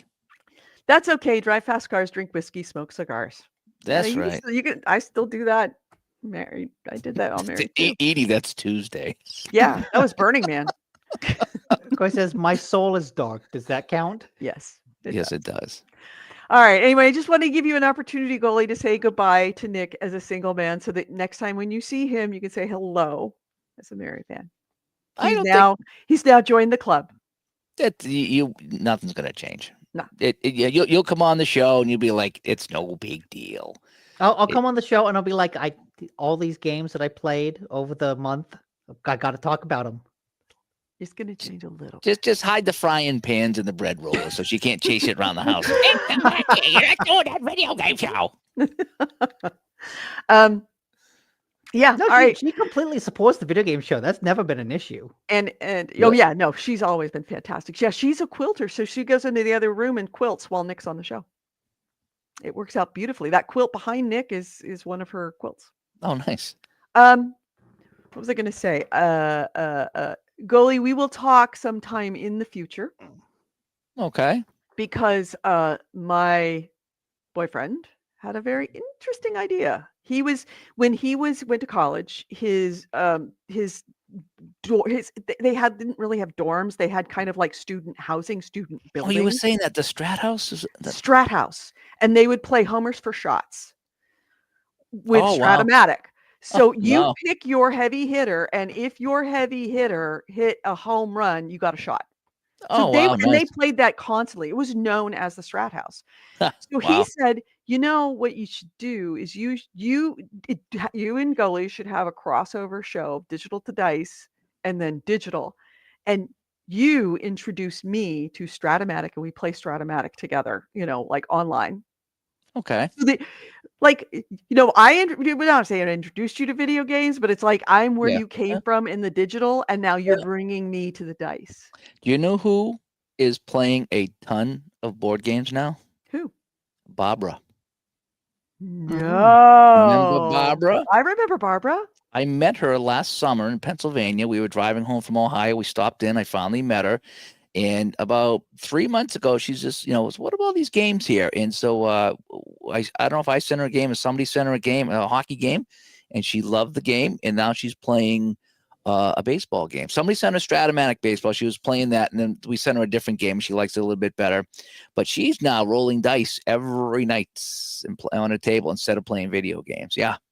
Wow. Yep. And she says it's so enjoyable just rolling the dice on the table and getting the results. And yeah, it's old man stuff, but it certainly is fun. And you think back to when you were a kid playing in the living room, in your whatever game you were playing, Monopoly or Risk, whatever you're playing, whatever dice you rolled, and you never played it right. You always just played and just had fun with it. And you never played it right. And that's what we do now. I never play anything 100% correctly. But I play and I have fun, and whatever I do, it's a good time. And I've had some very memorable moments, and the show's doing pretty good. My YouTube channel, holy cow, I think I'm up over 3,000 subscribers on my YouTube channel. Yeah, that's been going good. So digital to dice. You can look on it for YouTube, digital to dice. And Goalie's live all the time. I always get notifications that you've gone live and you're playing some kind of different game. And I always kind of poke my head in, and it's usually you're starting to play at the end of my workday. So I poke my head in at the end of my workday, and it's like, hey, Goalie. And so I'm like doing invoicing with you on my other screen, kind of watching for a little bit. Nice. Yeah. So it all depends on the day. Sometimes I get on, 7 or 8 Boston time, and sometimes it's like 11 to 12 Boston time. Yeah. Depending on weekends a little bit later. We did a 2.5 hour chat last night from, I don't know, like 9 to 11:30 my time. So nice. Yeah, we just try. It's just fun. So what game are you playing on your next show? Oh boy. I've been playing this game called Highlight Hockey, 49 Highlights Hockey is what I've been playing a lot of. And it was made by somebody up in, he used to live in Canada. Now he lives in Utah. And I saw his game being played. Picture this like little board with all these little cubes. Okay. And I'm like, this doesn't even look like a hockey game. What is this thing? You got all these cubes everywhere. It makes no sense. And he sat me down. I met him in Colorado a couple of months ago for a convention. And I sat down with him, and he showed me and it was like, oh my gosh, this is the most awesomest thing I've ever seen. Is lining up your cubes to play the game. Because what the cubes are, they're on a track. And you get on the track, and it tells you what player is on the ice and who gets the puck. And then who they're going up against. And that's what the track is for. So picture if you were playing Dungeons and Dragons, you had a track. It's like, okay, the paladin's going to take the first shot. And the other guy, it's going to be, the wizard takes the shot. That's what this track does. And it's kind of neat that you have this track that totally randomizes the game. And it just, you flip the card over, it tells you what happened. You roll the dice, you see if you score. It's just fun. It's more fun than I thought it was going to be. And he sent me the game like 8 months ago and I sat on it. I was like, dude, what is this? And then I played it. It's like my favorite game right now. Nice. Yeah, Okay. yeah. And when is going to be your next show? I don't know if I'm going to go on later on tonight or sometimes I go on early Monday night or late Monday because I work from like 8:30 to 11 on Monday night. So sometimes I go on just before, or sometimes I go on when I get home at 11. Right. But yeah, just like I say, just if you're a subscriber to the channel, you should get a notification when I go online, when I do different things. And I pop on. Go there and subscribe. Digital to Dice. Yeah, sometimes I just go on and chat and just talk to people in the community. It's kind of a way to hang out. Because the things when you're playing video games, you have to look at the screen and play and concentrate. Yeah. And when you're playing the games that we play, if you're playing a baseball game, so many people are like, yeah, I'm just rolling a baseball game. I'll listen to you talk. And then they'll chat in there. So you don't have to be completely focused. You can just kind of really relax and play this game. And so we get a lot of people just kind of hanging out and telling me what they're playing. And we just make it a fun hangout is what it is. It's a fun hangout. Essentially, it's a bunch of friends hanging out, kind of gabbing together and also playing a game together or watching him play a game. Yep. Everyone's playing their own game. So it's an old man thing, but we have a good time with it and it's enjoyable. So let's talk about that someday, Gully, that we do that. Yeah, we'll do that. Yeah. Oh, actually, I mentioned you guys, and when I was in Colorado, I was the keynote speaker at the convention in Colorado. And I there's a video up of my speech. It's just pictures, but I couldn't get it videoed. I had a problem. I packed light and I didn't pack a video camera. And so I got the audio and people took pictures. So I pictured this, 18-minute talk that I gave, and it's got a couple pictures of me, but then it's got pictures of the GameHounds when I talked to GameHounds, and then it's got pictures of this when I talked about this, and pictures of that when I talked about that. So it's kind of a rotating photo video of all the different things on there, talking about, and then you guys are, prominently mentioned well, we were the ones that started you. We were the very first one that started you off. Starting with the GameHound Sanctuary. Yeah. Which was an interstitial, like one mini show that was put together with a bunch of other mini shows when we were doing a show twice a week. Yeah. And that's how it all kind of started. I got called up to the bigs. Got called up to the bigs right away. Yep. I started filling in. And they're like, who's this cool guy? He's so cool. Who's this DH that's always hitting a home run? His batting average is insane. And then you're like, you sent me an email. It's like, can we talk? I was like, sure. And instead of sending me your phone number, you sent me like this Skype call thing. I was like, oh man, wow. Okay. All right. Well, I guess that's safe, And so we chatted over Skype. We had a good talk on that. And so I think I started, that's why I started doing the Sanctuary. I just was sending stuff in. Because I remember the email I sent you. And I said something like, I'm a listener of the show and I like it, but Hawks was kind of in and out. Yeah. And Tim was in and out, and he really just wanted to talk about like DOS games. Mm-hmm. And I was like, the show's like falling apart. Do you want me to come on the show and do it with you? Because I says, I've been podcasting hockey podcasts for 3 years. I says, I'll come on and do it with you. And you were like, just relax, give it time. It'll sort itself out. And then, so then that's when I started doing the Sanctuary. And then, the rest is history from there. But yeah, it was the hump day. Corey Wallace is right. We had the hump day. That's what the name of it. The GameHound's hump day. Yeah, we had the on Wednesdays. Yeah, Wednesdays, and the regular shows on the weekends, and that was a good time. But when I talked about how I got Digital to Dice going, it's like, well, I did 10 years of a video game podcast, so all I had to do is just talk about something different. Maynard's like, hey, I know as soon as he said DOS games, I'm like, oh, Maynard's going to say something. Hey, what's wrong with playing DOS games? Don't be making fun of Rector over there. I actually have one. One of the hockey games I play, it's APBA hockey, and there's APBA baseball too, and football. But anyway, I have the DOS version of the hockey game. It is awful. It is awful. But I do run it in DOSBox, and I have played it. I did a video on my channel. I just couldn't figure out what to do in the game because it's no instructions at this point here. But there's still a version of the hockey game. You just kind of hit a button and watch it play, and I couldn't figure out what to do. But so I have played some DOS games.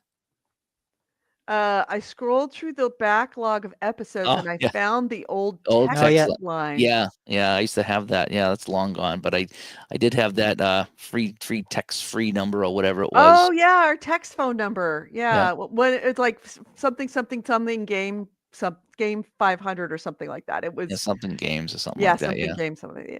55 game 5 or something like that.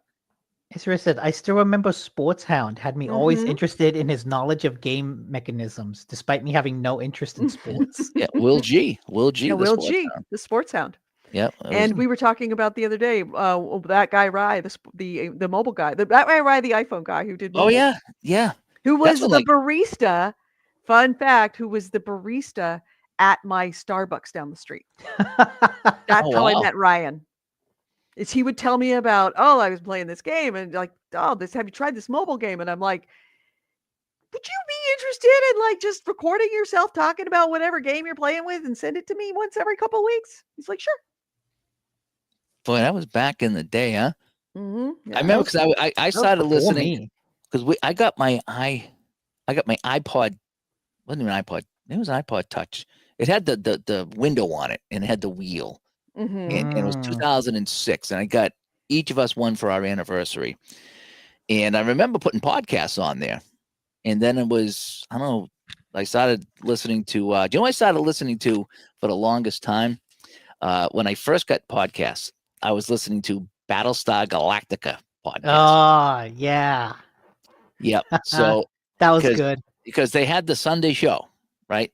So every Sunday night they had the Battlestar Galactica on, and then people would record the show after the show aired, and I would, download it on my computer because that's how you had to do it, and put it on the iPod or whatever it was. And then when I took my ride to work on Mondays, I would listen to it.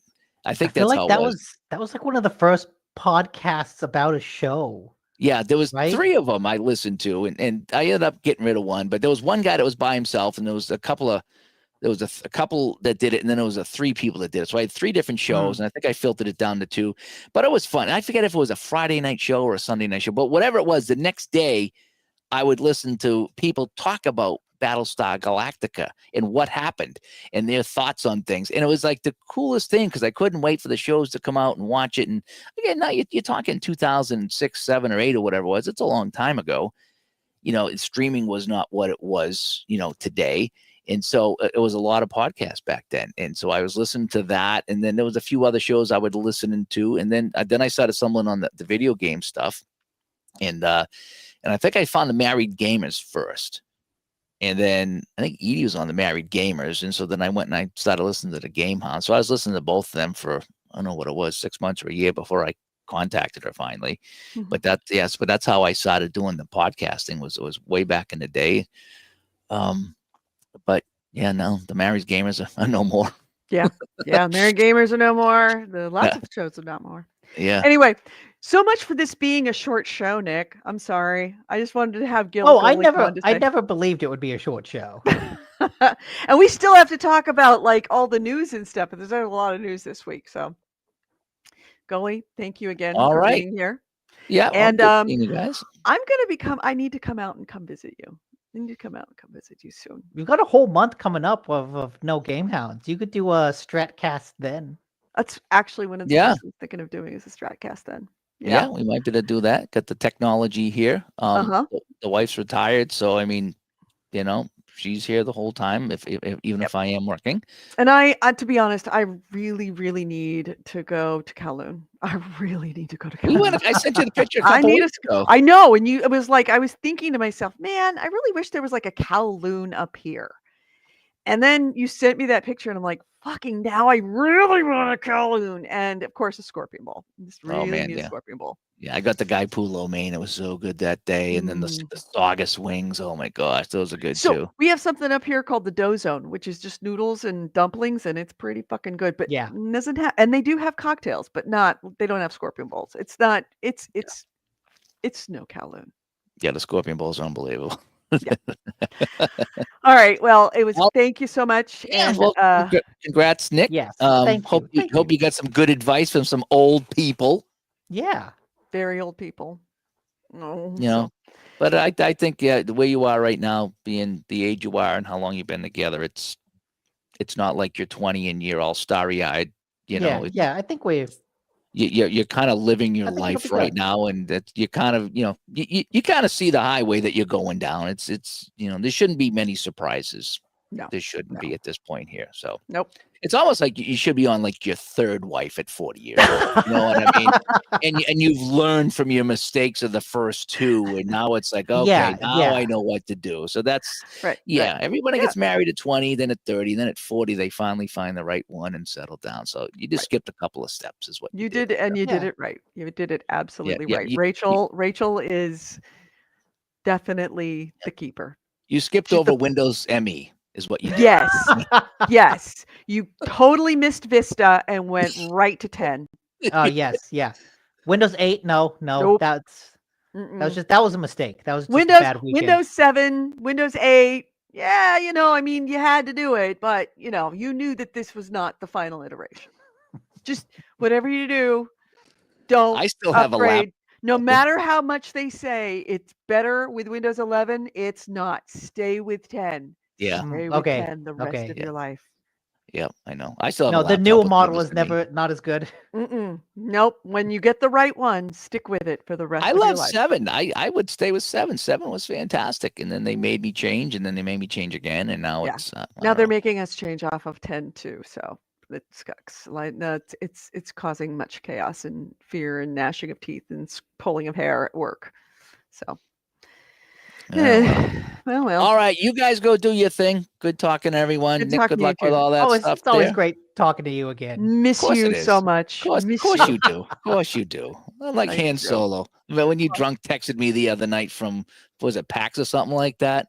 I think I did. I wish you were here. I love you, Chloe. I know. We miss you. We never really got that drunk at PAX. Well, Nick got quite drunk, but I don't think I did. Yeah. He got Nick drunk on canned Manhattans. Canned old fashions. Old fashions. They were very good. I'm impressed. I'm turning around on canned cocktails. Mm-hmm. Oh man, that night we drank all the wine in Boston. We sat up to like 2 a.m. talking, and I could just feel the wine like sweating out of me. Oh, I'm like, I need a shower so bad because it was cold too because it was March. I'm just like, yeah, it was a blizzard. That's why I was stuck there. I was stuck there that year because it was a blizzard. Oh, that's the year you got stuck. You got out, but I didn't. Yeah. And I had a ticket on standby. And you have video of me snow blowing for the first time. I still do, yeah. We had so much snow, we had just snow blowing. Yep. Yeah, and I was like, I've never snow blown, and this is like probably the only time I will ever get to blow snow. So let's do this. Yeah, I had to go around the backyard, create the track for the dogs. Yep, that's what I did. Yep. So fun. We got nailed. That's why they had to dump tea instead. Yeah. In Boston. Yeah, I still have the bottle of amaretto downstairs. That's why I had to check my bag. It's because I had to get amaretto. That's why we had to wait for 5 hours. From this PAX. From this PAX. Yeah. Oh wow. Okay. I thought we because that's why I had to pack that's why I had to. Oh no, I guess we didn't finish it. Oh, I finished the Vikings blood. You finished the Viking blood, but we did not finish the amaretto, and it's here. You remember that the was it the Nuka-Cola? The blue drink that someone gave me, and I brought that to Boston, and we tried that. I don't know if it was the 3 of us, it was just me and Edie. Was it 3 of us? It was the grossest grossest thing. Oh, it was the blue bottle. Somebody bought a 6-pack and he gave me one. And I brought it into Boston for PAX, and we opened it and we tried it. I think we tried it on camera actually, and it was the grossest thing we each ever tasted. It was like, oh my gosh. I think we put it down the sink. I don't think we can even sell it. It was that bad. Yeah. Oh man, it was gross. It was. It was gross. Yeah, and I remember that little apartment too. There was a lot of little. I remember the time that that we got the Airbnb there, and you guys took the beds, and I slept on the couch, and the couch is so small, I had to sleep on the floor. Oh, I know, and I felt And I so get up with a sorry stiff about back, and you that. guys like, yeah, all right, who's ready for PAX? I'm like, I remember. I felt so bad about that. It was freezing on that floor. You got your revenge on us because then remember that was the year we had to go around the backside of PAX and we had standing in the like wind in like sub-zero temperatures. It was not fun. I was so pissed off. Meanwhile, you're like watching the Californians just die. Oh no, I was cold too. That was weird. The wind was whipping. In fact, they just started letting people in past security because it was so cold. There were people outstairs in costumes. Remember the guy in the costume? He was dressed as Conan, or was it God of War? And it was like all he bare. was bare chested, and they're making him stand out there, and people are like, "Let him in! Yeah, it's freezing. He's going to die. Let him in." He can't die. He's Conan. I know. It wasn't good. I think it was Kratos.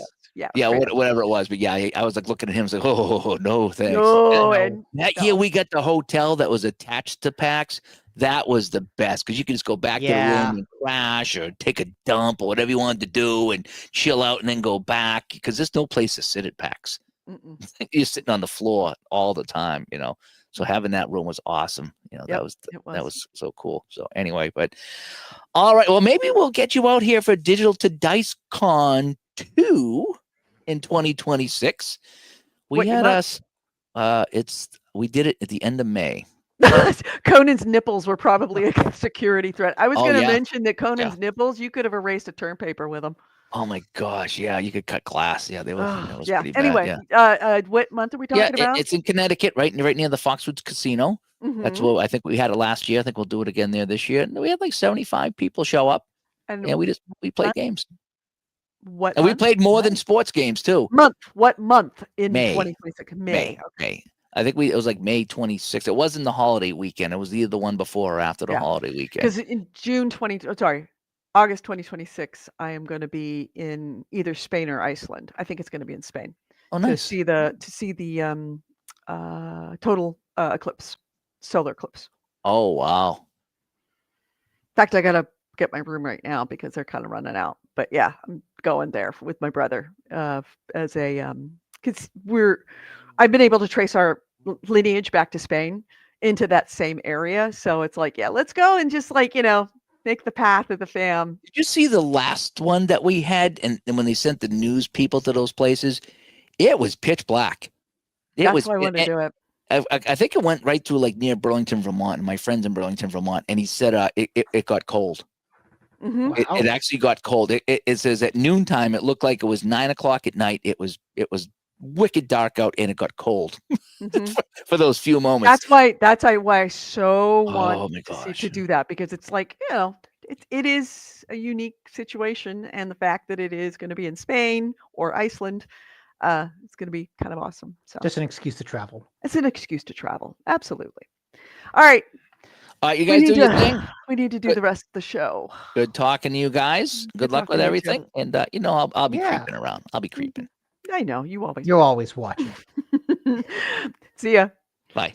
And again, Digital to Dice. Go get a subscribe to that, and you'll get notifications when he goes live on Monday. Bye now. Goodbye, Gully. Okay. Shall we start to hit the news? Yeah. All right. Let's hit the news. This is the GameHound News, the news and commentary of the week in gaming with Gamer Rating Nicola. And our first item is... I don't know. There wasn't really a lot that happened. It's kind of a slow news week. No. I will start. I'm happy to do it. Yeah, it's all kind of boring. Only brought one thing because it was the news that hit like the proverbial nuclear bomb on Friday. Like I didn't see anything about it. I just saw rumors, and I don't think. No, it's not rumors. It's reports from the Wall Street Journal. Okay. So it's not just some guy saying it out there. It's the Wall motherfucking Street Journal. Reports from the Wall Street Journal says that Electronic Arts is in advanced talks. I'm giving you words directly from the Wall Street Journal. Advanced talks to go private. There's every possibility the Saudis could pull out. We know they're very good at that. Right. and to go private, about a 50, right? They're talking right now, $50 billion deal. Isn't that just a tabloid now? Yeah. Yeah. But the group of investors who are looking to buy back all of the stock and turn it into a private company is including this private equity firm Silver Lake, the Saudi Arabia's public investment fund, and Jared Kushner's investment firm Affinity Partners. And Jared Yeah. Kushner is But Ivanka Trump's husband. But Infinity Partners, most of their funding comes from that Saudi private fund Exactly. anyways. So exactly. it's It's the basically Saudis. it's just the Saudi investment fund with like a couple subsidiaries to like you Mhm. know, you got to move some money around. You got to be a little shenanigans when you're Yep. doing that. So EA, according what? Isn't the Saudi family huge? I'm not sure they really know how to pull out. And I thought I was bringing the most adult conversation to the to the show. Okay, yeah, Okay. Chaos. You're going to be disappeared soon, most That's right. It was likely. nice knowing you. Yeah.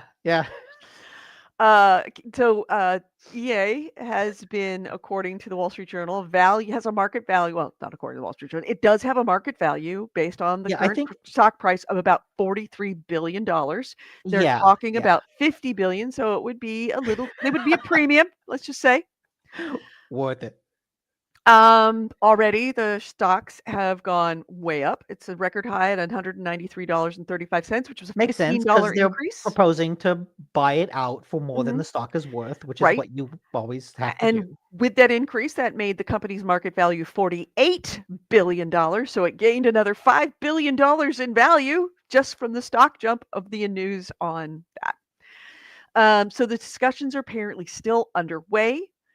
There's no firm amount, but the rumors, the reports are it is in the realm of $50 million. So assuming if this deal happens, it is going to be the biggest leveraged buyout ever in the history of the United States. Mhm. Well, history of finance. And that's not adjusting for inflation, of course. There's been other ones that have done years ago. You adjust for inflation, it's worth more, but not adjusting for inflation. This is the largest amount of actual money being spent. And I shouldn't say actual money, actual leveraged buyout. Yeah. Previous to I'm a- that okay. was in 2007, the purchase of a utility company called TXU by a group of private equity firms for about $32 billion. So it's not just beating it by a little, it's beating it by a lot. So Silver Lake, which is a technology-focused firm, they manage about $110 billion. They have also made other investments in gaming. They own Unity.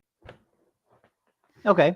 EA has always been a major Unity customer. And CEO John Riccitiello, the guy that wrecked EA, guess where he came from? Yeah, I should Unity. say He's no John. longer. Yeah, John Riccitiello is the president of Unity. Of No, course, not he was. anymore. Oh, he's not. He was. Oh yeah, no, he got Former Unity he CEO. got Right. They kicked out. kicked him out when they realized what a terrible Yeah. CEO is.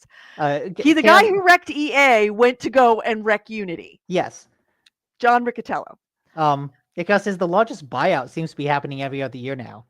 That's No, inflation. That's what inflation the does. next largest buyout was almost 20 years ago, 2007. And then Corey says EA announces Oil Simulator, not to be confused with Oil Stimulator, which is endorsed by the Saudi family. Oh my God! We're all gonna be murdered in our sleep if you keep this up. Worth it. So I'm kind of two minds of this. Yeah, there's also, was it PIF, Saudi Arabia's public investment firm, which is another one of the players in this deal, already holds roughly about a 10% stake in EA. And they've been raising their profile. They created LIV Golf, Live Golf, a pro golf league meant to compete with the PGA Tour league. Mhm. So, and they had FIFA recently there. Yeah, isn't there a World Cup there in a couple years? No, I think they had the World Cup there. Maybe they're having another World Cup there. They kind of like having World Cups No, there. I think that's Qatar. There's one in Qatar coming up. Yes, sometime in the Qatar is a future. different country. Yeah, no, Saudi Arabia had a FIFA fairly recently, and that was the one where a lot of people in the Olympic organizing committee Okay, lost and their I think jobs because they were bribed. I think right now the esports World Cup is going on there. Yes, they started the Esports World Cup. So they've been Yeah. trying to elevate their They've profile. been sports washing their Yeah. their dictator killing journalists government for a Mhm. while now. Mhm. And with the rise of video games, they want to get into Yeah. video game washing as Yeah. well. And part of the, I said I'm of two minds of this.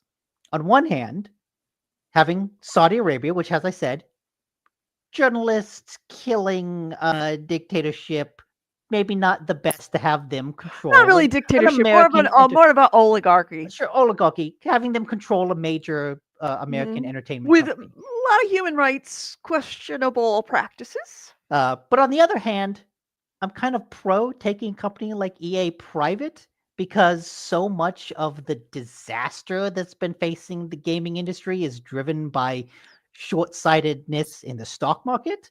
And Because so you've been making it trying to cater private, to investors and not gamers. yes. And so taking them private erases that that pressure. Yep. Absolutely. I've Yeah, I've a little bit of often cons, a said, little bit of pros. yeah, I've You often get to keep your said, job, but you're owned by oligarch. yeah.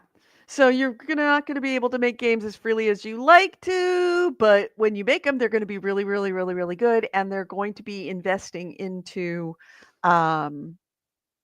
they're not gonna be afraid of losing money on the first iteration of a game. They'll happily make the sequel because they know the sequel will be better and be a better game. Well, maybe.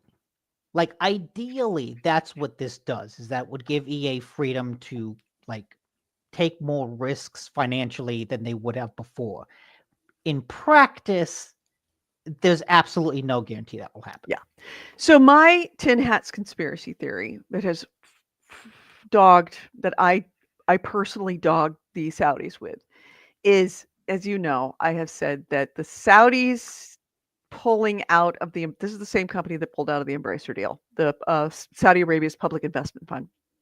And they did that on the night before the shareholders meeting, timed very intentionally to try to destroy Embracer. And they did that. I have opined that the stupid, what's the name of the CEO of Embracer? That guy. I don't He's remember. he's the son of a big business guy, and he wanted to make him be like just like his daddy, but he's not very smart. He was an idiot. But I have long opined that his buying spree of acquisitions of IPs that was nuts, absolutely insane until that moment. Well, you do this, I got to go to the bathroom.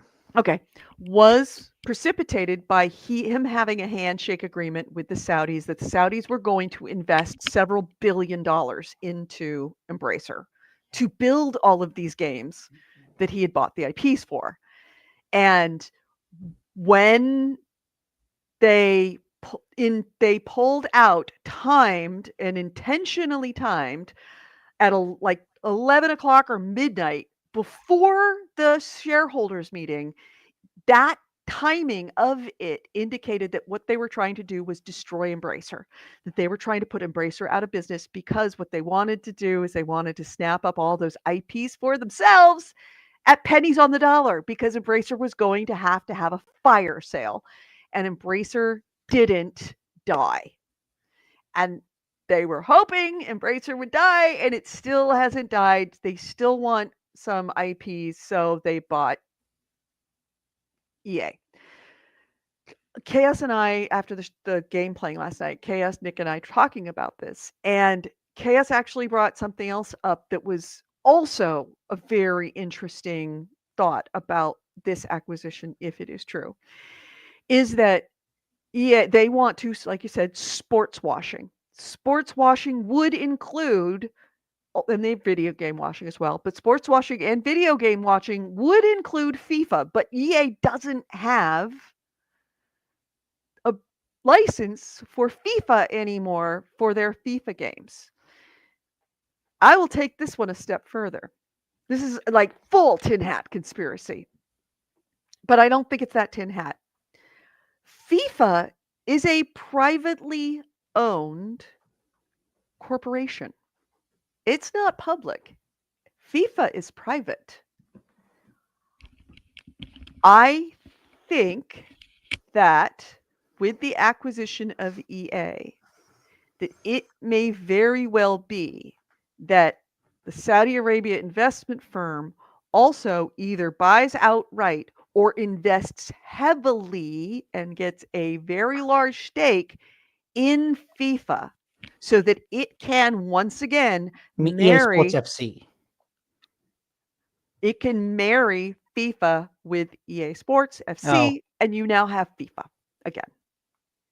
Because remember, they don't have that they lost their license for that. Yeah. If they put that license back together again, that that property becomes very much more valuable. I predict that at some point, if the Saudi Arabian investment fund, they probably already have a significant share in FIFA, if they don't have a controlling share. Either they're going to buy outright the FIFA corporation, or they're going to buy a controlling share of the FIFA corporation, such that it allows them to license to themselves, essentially, the FIFA brand onto their sports. Because, I mean, if you're going to talk about sports washing and video game washing, why wouldn't you do both in one move? And that is something that might be. Yeah, the Saudi Public Investment Fund is an official partner of FIFA for 2025 and 2026 FIFA World Cups. Okay, yeah. So they're partners, which means that they've got a sponsorship. Yeah. I think they're going to purchase either in total or in a very significant part of FIFA. That would be interesting because purchasing FIFA is an undertaking that FIFA's worth more than EA. Mm-hmm. Right? That's an undertaking that I think is a big financial ask even for someone like the Saudis. Yeah. Oh yeah. That's huge. That's like the biggest ask possible. I don't think they would ever outright purchase it. I think it would be more subtle. Like, we're gonna invest in it. Right now, the official partners through 2026. Mm-hmm. I think they would invest more into it to extend that, and through that investment exert like soft pressure to get the license back. But I don't think they would ever actually purchase it outright. That's too much money. Yeah. Chaos says, I may be thinking like when Microsoft bought Bethesda for the most money, they bought Activision Blizzard for the most money. Yeah, that's for the most money. This is a leveraged buyout, which is debt. They're buying it by debt, by putting the company into debt for it. Oh, yeah. He also said the Saudis have their own football league, and they have over the years been trying to snatch up some of the top lists. That's more what they do. That's what they're doing with golf, right? Yeah. That's what they're doing with golf. But I think they'll have a harder time doing it with FIFA just because FIFA is more ingrained in a lot of countries. Right. So. Oh, might be a move to add it to Football Game Club. That's what they will do. They will put their football league in EAFC 26. That's what they will do. Maybe. I think that would hurt. That would hurt the brand. It would hurt the game. Because I don't think that people want to play the players that are in their league. They want to play FIFA League. They want to play, Ronaldo, and they want to play. But they're already not playing FIFA League because it's not FIFA. True. That's true. But I think they will buy FIFA. Just adding content to the game. That's all. It's DLC. It's DLC. It's the Saudi team's DLC. Mm-hmm. I think they're going to buy FIFA. I think that's too much money. Mm-hmm. I don't know. They have a lot. They have a lot of money. They have a lot, They but have a they also lot of don't money. have that much. Oh, yes, they do. No, because okay, years ago the prices of oil were up really high, and so like the Saudi investment fund and Saudi Arabia in general would just like had money to burn. But over the years, like the price of oil has gone down, and like their the core thing that makes them rich didn't go up in price, it went down. And so they've become much more conservative with they've become more conservative with their mega spending than they were, 5, 10 years ago. They're still mega spending, but they're not mega spending. So Saudi Arabia is according to the AI overview in Google. Saudi Arabia's public investment fund has approximately $913 billion in assets, almost $1 trillion. Oh yeah, Chaos says they're worth about 1.4 trillion. Yeah. And that under management at the end of 2024, that is based on the Public Investment Fund's latest annual report, showing a 19% growth in its assets from the prior year, which means it's making 20% a year. The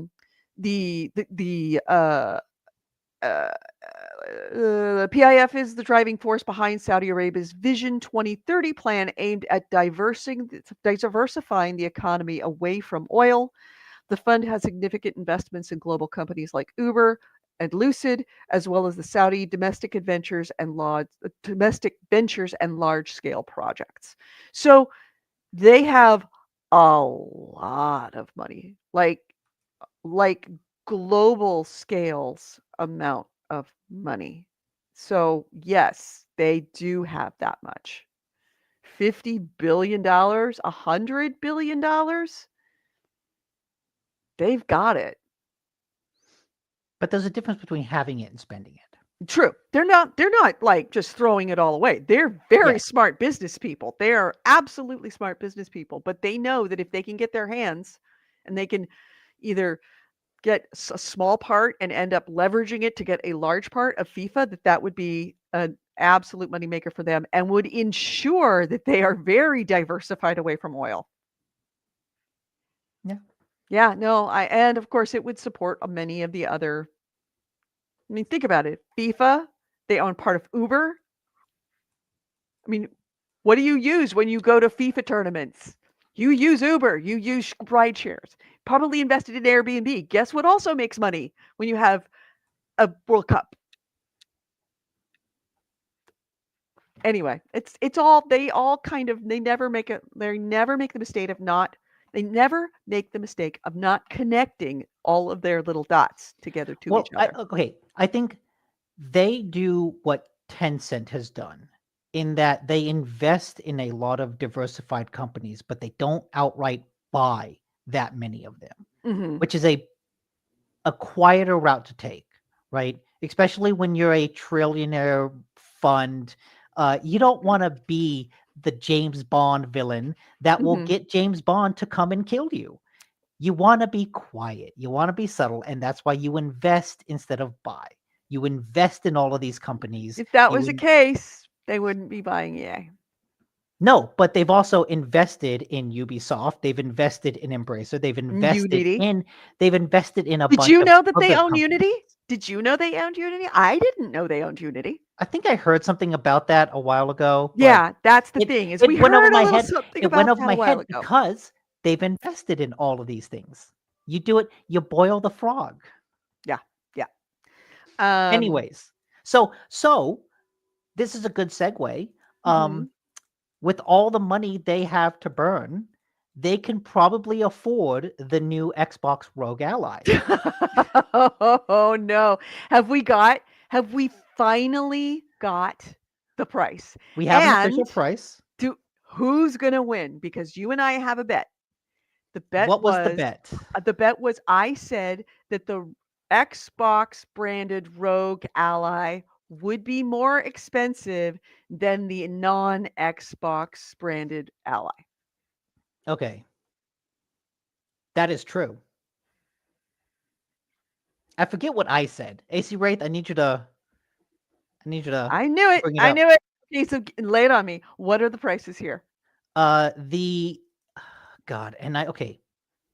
There's the Xbox Rogue Ally and the Xbox Rogue Ally X, which Jesus, you give it to Xbox to find some way to make a naming convention even worse than it already was.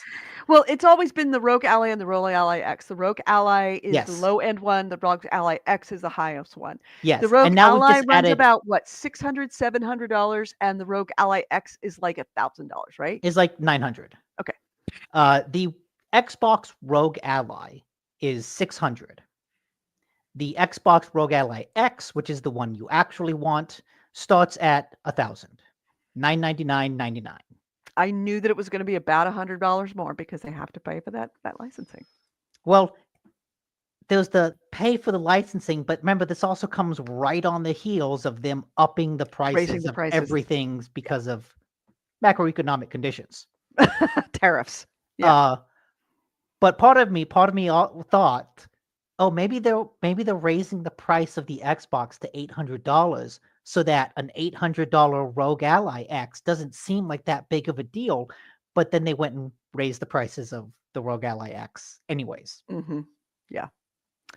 So now what? Let's. So they've Ray, also said that they've already sold out of pre-orders.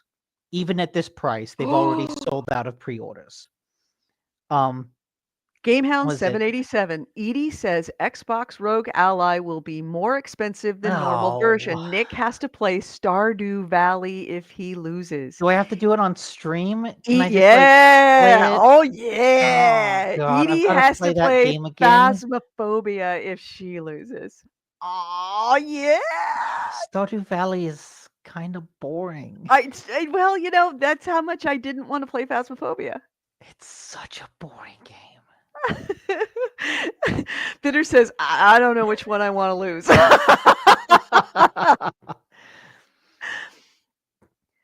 So, so anyways, he says, yes, stream.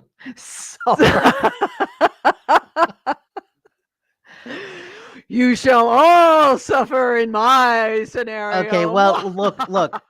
I can at least spend the next month avoiding this. Yes, but so when you come back, in the next 30, I'm not going to mention this. And in the next 30 days, chat, I need you to be my friend. No. Don't remind her. And we can just let this slide. We can let this slide. She will forget about it. No, I won't. She'll forget about it. AC Wraith, I need you to delete all of your notes. AC Wraith, who bought you the guitar? Oh, that's a bribe. That is a bribe. That is corrupt. That is as corrupt as the Saudi Arabia Public Investment Fund. Sure is. This is corruption. Listen, I know how to make my friends loyal.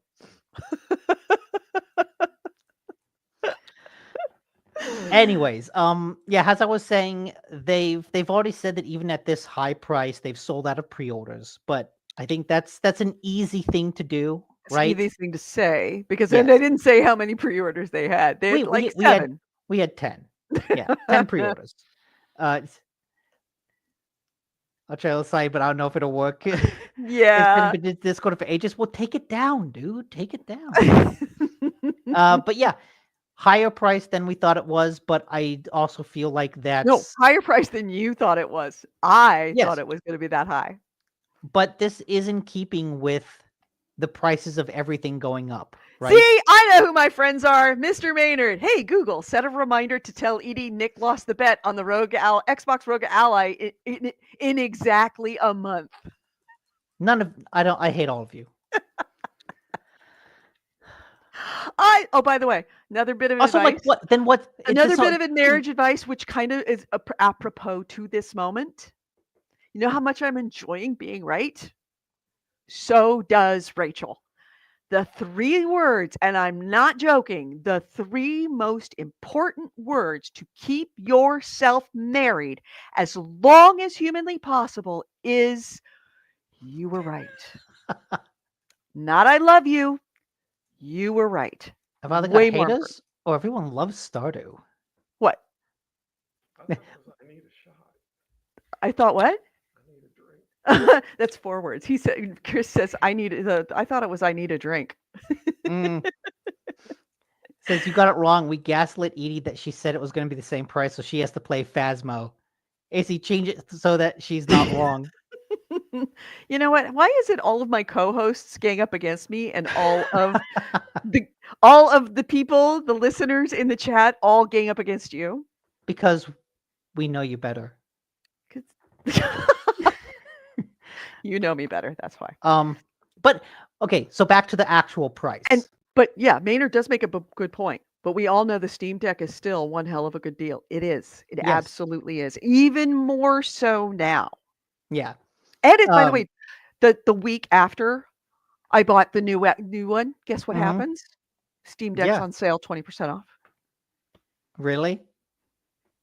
Well, then return that one and just buy the other one for the cheaper price. No, it's already done. I don't think I could return it now. I mean, I've been using it. I've been playing it. It's been, gone with me on the train. It's just, don't worry about it. But still, yeah, the Steam Decks are now 20% off this week. Which is good timing. I'll bet Valve, they did that on purpose. Yeah, and Chaos says, I kind of want to get the Xbox Rogue. I mean, as soon as I saw it, I'm like, ooh, I want one of those. Take my money. I just love the idea of the ergonomics of it.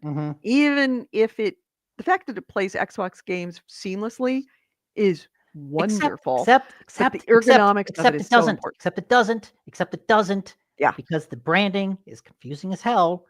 It plays PC games. And there are a lot of Xbox games on PC, but it doesn't play Xbox games. True. So a game that came out on Xbox but not on PC, you can't play it on this. It is still just a PC. Despite the Xbox branding, it's just a PC. Yeah.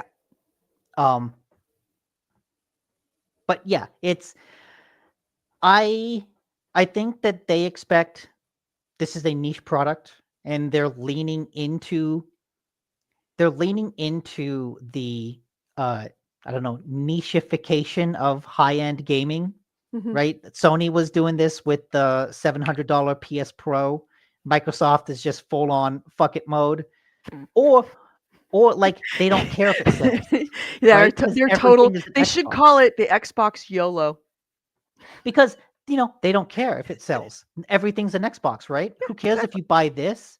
If you buy a TV, Xbox, they don't care. Samsung TV, if you buy a Amazon Fire Stick, it's all Xbox. Yeah. So yeah, we'll have to see how this does, especially how it stacks up to other handhelds.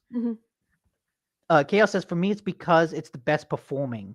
Maybe not by enough, but a lot. Maybe not by a lot, but enough. Right. So that's what supposedly it's got a little bit of better hardware than the Rogue Ally X. But I think the actual benefit comes from the OS, because they've said that this will be running a special stripped down mobilized version of Windows that has a lot of background processes stripped out of it so that it runs better. That's a pretty good thing to do. But that is also, they've also said that they will make that OS available for people that have the Rogue Ally X. That OS will be available separately from the hardware. So if the OS ends up being the best part of this product, I can get the best part of that product for no extra price. Yeah. Well, AC Ray says, let's be honest, I just need something that can run a robot named Fight and lets me sit in a more comfortable chair. All you need is like a Switch then. Simple Switch. Oh, PC version, not Switch. Okay. Then yeah, just get a cheap Steam Deck. But yeah, prices revealed. I got one looking for a home. Oh yeah, just bribe AC Wraith again. Send him a guitar, send him a Steam Deck. He's just in your pocket. I'll even GameHounds brand it. I'll just like print out the logo and tape it to the back.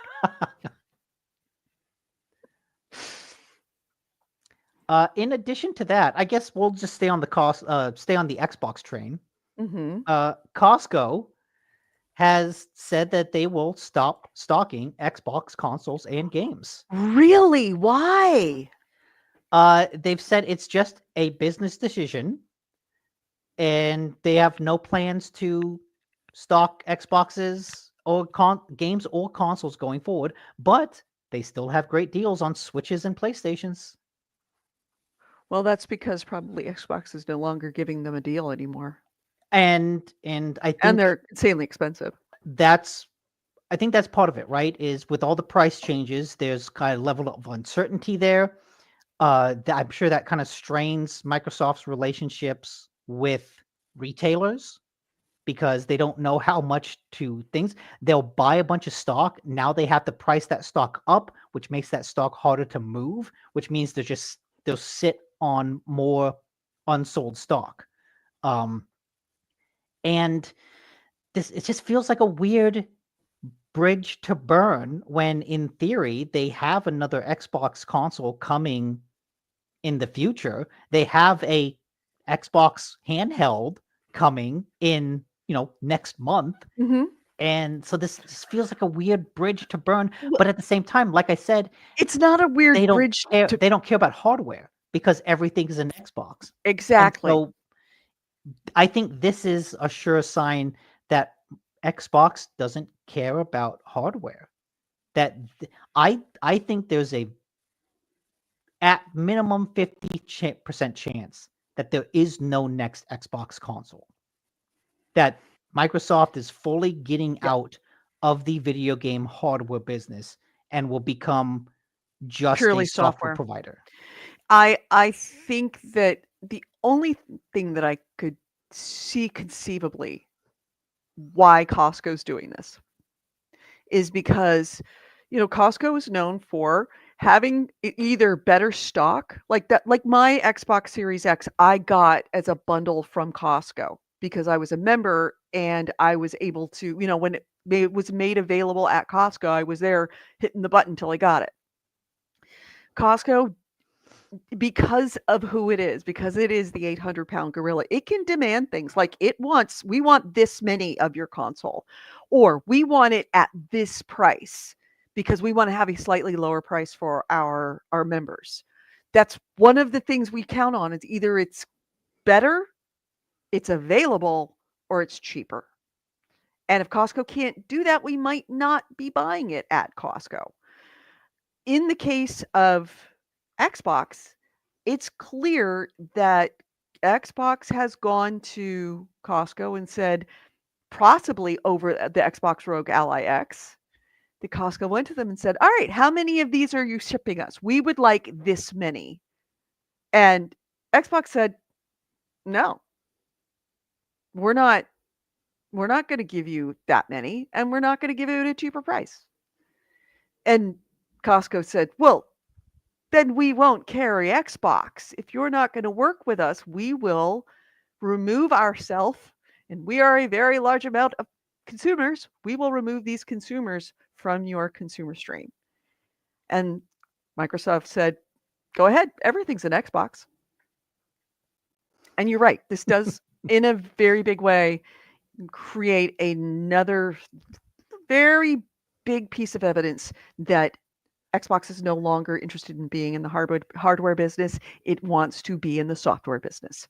It wants to be in the streaming business. It wants to stream its games. It does not want to be building boxes and be subject to things like tariffs and, macroeconomic conditions of whatever stripes it might be, because now the world is an unsafe place to be making things. Maynard says, dang, no Kirkland branded Xbox Series X. Well, you could always, just put a Kirkland sticker on the back of it. It's branded. Yeah, it's weird to be watching like the slow death of a major video game platform, like in real time. Mm-hmm. It's not the slow death; it's the slow suicide. It's being killed off. True. Like, they're killing it off. It's I don't want to say slow suicide. It's being slowly starved to death by its owners. Yeah. Yeah. It's a shame because I mean, the Xbox was the Xbox. It's kind of the end of an era, but they're definitely doing it, and I think that they're making a horrible mistake. They're not Yeah. diversified. No, Microsoft is not diversified. Microsoft has AI, and Yeah. that's all they have. That's all they want is they want AI, and that's going to come back to bite them because they I can't know. all. Just look at what happened with Zuckerberg. I know. They're gonna get zucked. They're gonna by get. this. They're gonna. Oh, they're gonna Oh, get they're gonna be hard. so zucked by this.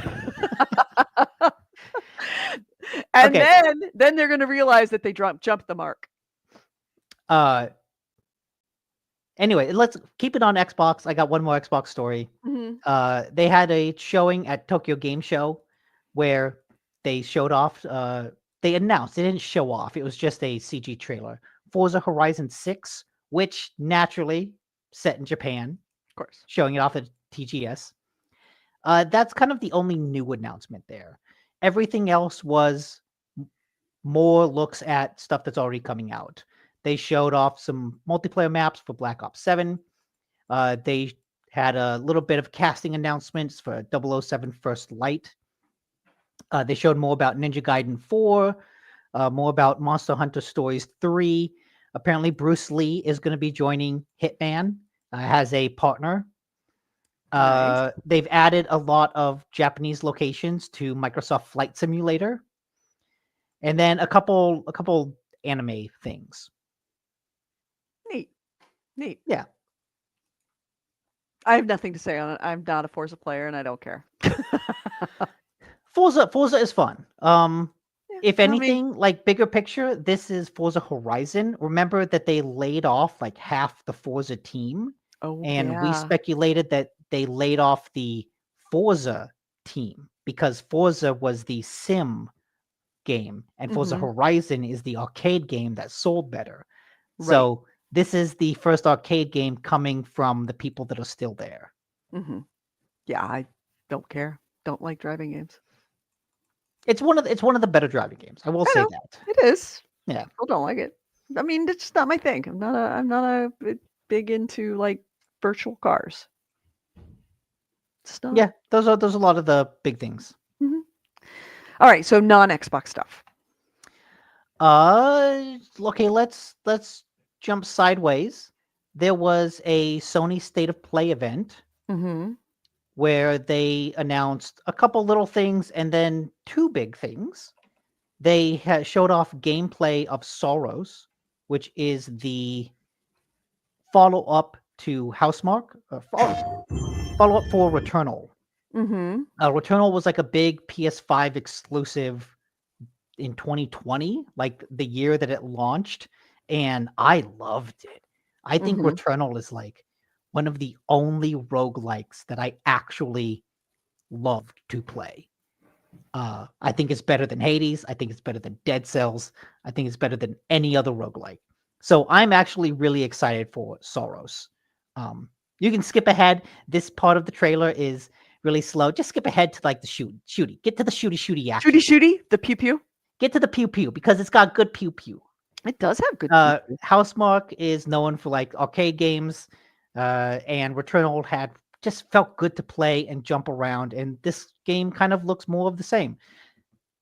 They did one of like the things that they stressed a little bit was at the end of the demo, the main guy died, and then he came back to life, and it's like, oh, he's got a second wind.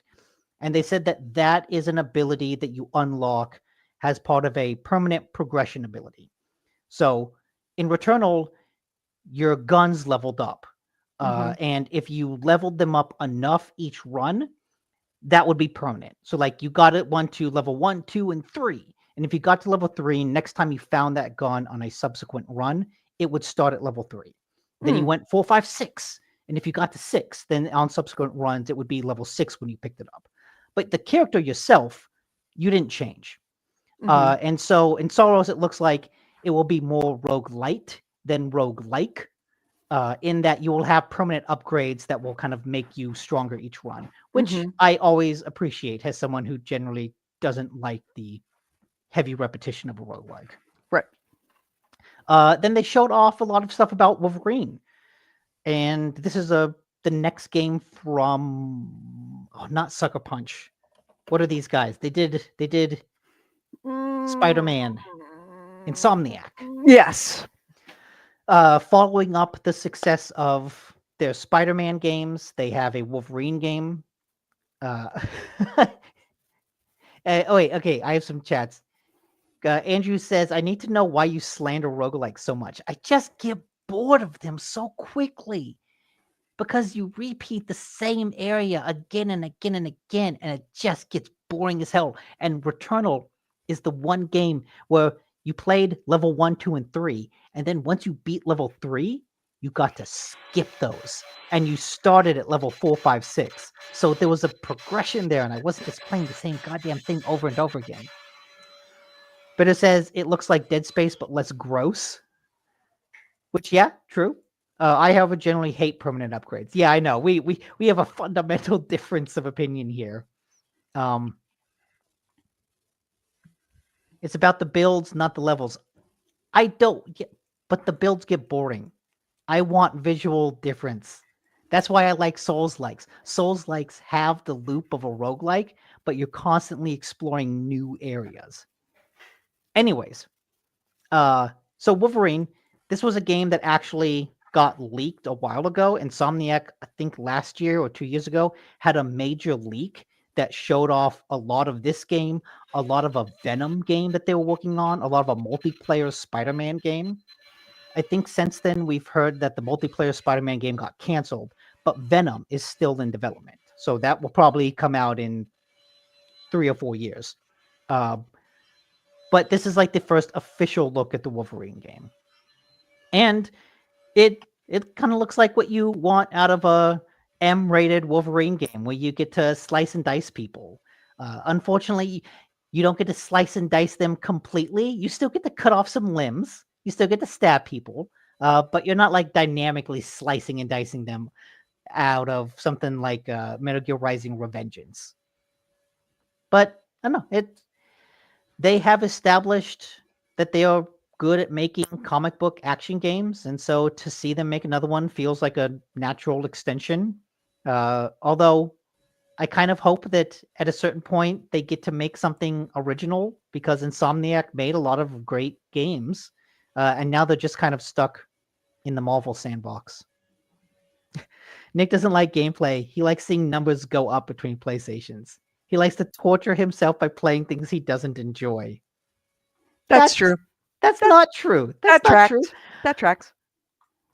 You how many times have you said, "Oh, I hate it, but I love it"? Not that often. Not that often. Because we're playing, he wouldn't need to stop between sessions. No, that's not true. Look, that's why I just never got into sports. Because you know what sports is? It's just the same shit over and over again. You want to know what a football game is? You've seen one football game, you've seen every football game. And sometimes it's fun to watch a football game, but like, I just don't get how people can watch that over and over again. Baseball, basketball, it's fun. I love watching them every now and then, but I'm not going to watch it every day. Yeah. Bitter says, imagine a Captain America game similar to the Batman Arkham games. They actually made one like that. Back in the 360 era, they made a Captain America game that had a Arkham-style combat. Yeah. Cass says a Captain America game would be really cool. It's a 360 game. I don't know if you can still play it, but like they actually did something like that. Yep. All right, next item. Hideo Kojima has part of like a Kojima event showed off a trailer for OD. And it's a very good, creepy trailer. I tuned out Nick now. I can't listen to them after these terrible takes. Which one? The Captain America one? Oh, I agree with Nick about sports. Thank you. Thank you. Hey, I like a sports game. I just, not every day. But yes, as part of this Kojima event, he showed off a trailer for OD. And this trailer is called Knock, and it's kind of all about this girl trying to light some candles while a creepy entity knocks on the door. It's a good trailer, but I think what's more interesting is that Kojima said that his entry in this game is entitled Knock, and that it will explore the fear of the knock because he finds loud knocking sounds scary. But that implies that there are other sections of this game. Jordan Peele has already been announced as someone who is also working on this game. Really? And so that's made people think, oh, that this is going to be more of an anthology type of thing, where it's going to be episodic with all of these different directors sort of creating their own small horror game.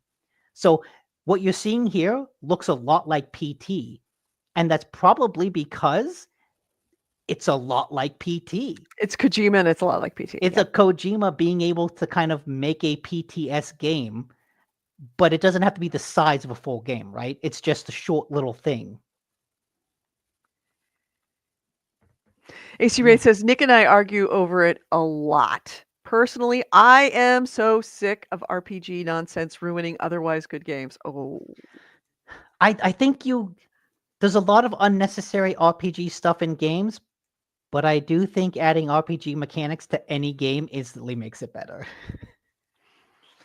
All right. So, thoughts on this? So, I mean, there wasn't anything other than here's the trailer and it looks creepy and it's gonna. Yeah, well, like I said, the idea of an anthology game with entities by different famous horror directors, seems like a really cool idea.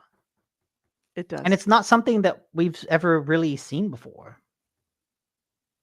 Oh man, this is creepy as shit. Oh yeah, you don't even have the sound. No, I don't want to hear the sound. This can is you not okay? Can you jump forward 20 seconds? Oh, it's her. I know her. She was in It. She was in in Dungeons and Dragons. End of the fucking world.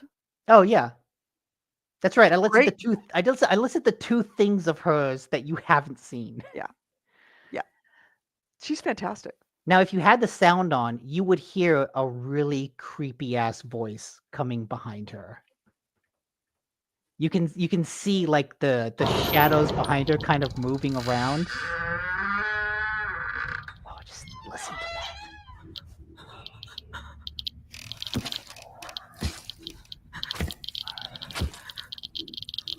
And a Geiger counter.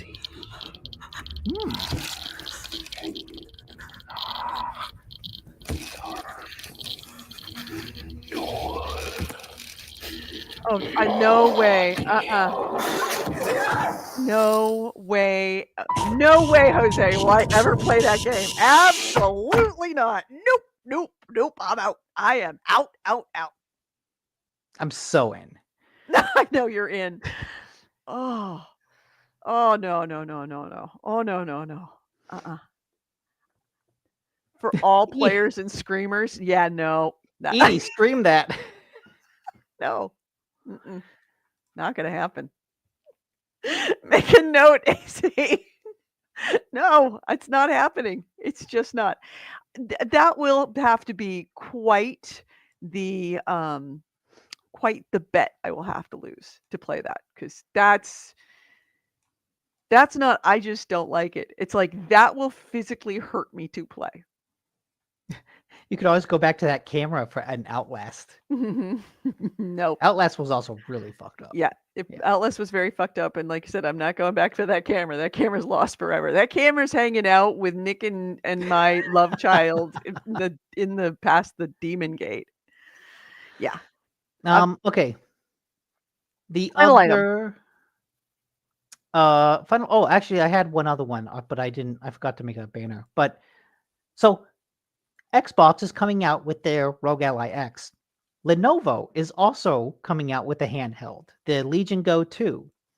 But apparently, so the Legion Go 2 is about $1,099, so $1,100. No, it starts at $1,100 for the base model, then goes all the way up to $1,480 for the $1,400 for the actual like big quality one. Is it that much better than I mean, that's for the hardware freaks to speculate about. I don't know. But what I do know is that even at that price, they've sold out of their pre-orders. But as we said, it's kind of easy to do because you can fudge those numbers. But they've also been canceling some people's pre-orders by saying, oops, we pre-ordered too many of them. We don't have enough stock to support all these pre-orders. Of course not. Yeah. That's one way around it all. Just, backtrack and say, oopsie. Yeah. Look, we've sold out of our pre-orders. Oh, we don't have enough. Shit. I think the direct quote was, the truth is pre-orders for the Legion Go Gen 2 have substantially exceeded all projections, leading to unforeseen delivery range extensions. Unforeseen delivery range extensions. Now there's a turn of phrase. Yeah. I have to remember that.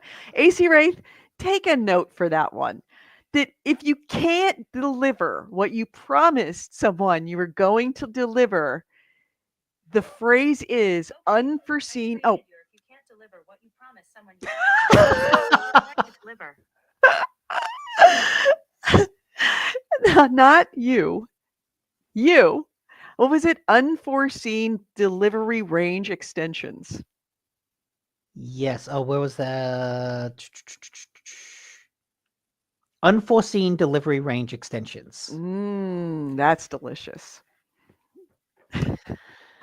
I would come to your party, but I experienced unforeseen delivery range extensions, and I will have to give you a rain check on that. So this is another Windows handheld device, and as part of that, since, as I said before, the new Xbox OS for the Xbox Ally X will be made available for basically will be available standalone. You will be able to get that new Xbox OS on this device. Lenovo has specifically said that it will get the new Xbox OS in spring 2026. All right.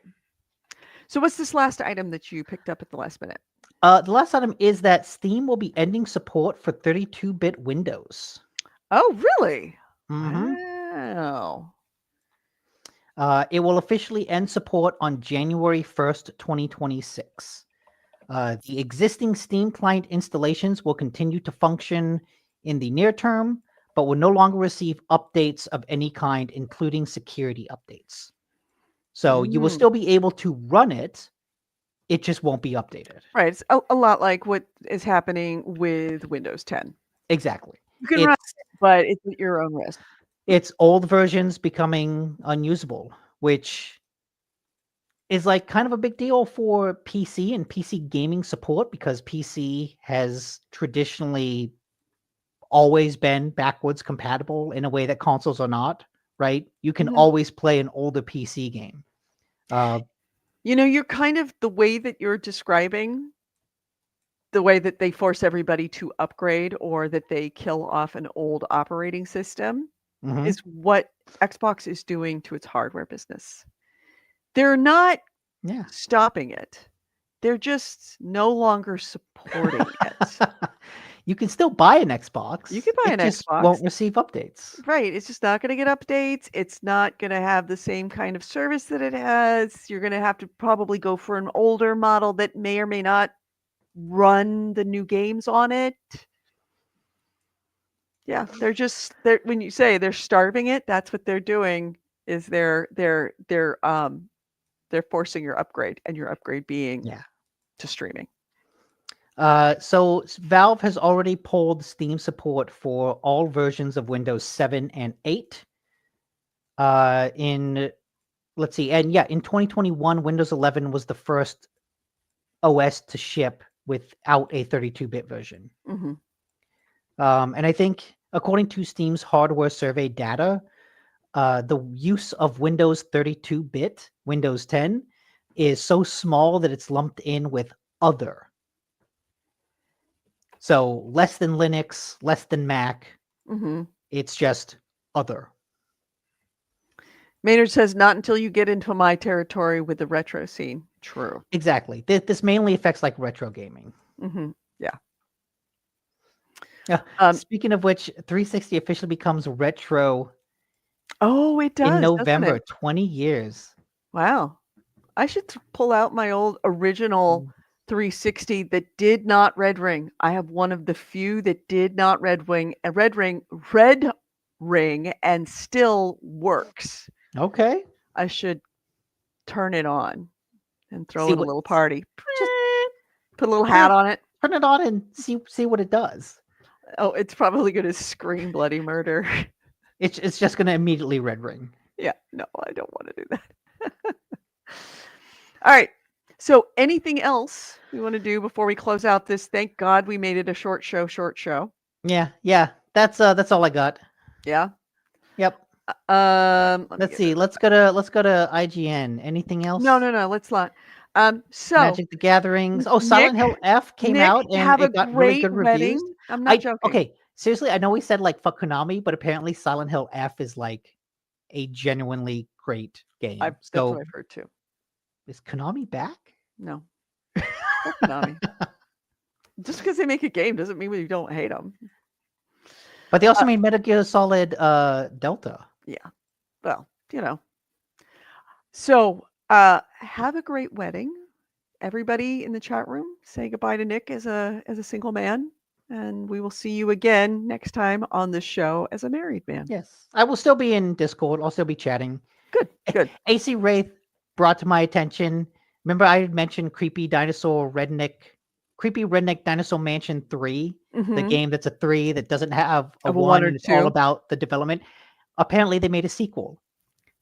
Creepy Redneck Dinosaur Mansion 1 Re-Raptored Edition. They're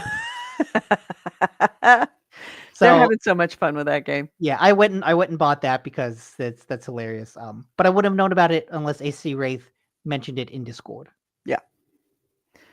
All right. So, with that note, no show next week because Nick is going to be off getting married, and I'm going to be off seeing my high school, my 40th high school reunion. So, yeah, that's it. Anything else you want to say to anybody? I feel like I'm sending you off to die. You're not dying. You're just getting better. Ba, ba, ba. Do I need a Ba, ba, ba. Ba, ba, ba. Ba, ba, ba. Ba, ba, ba.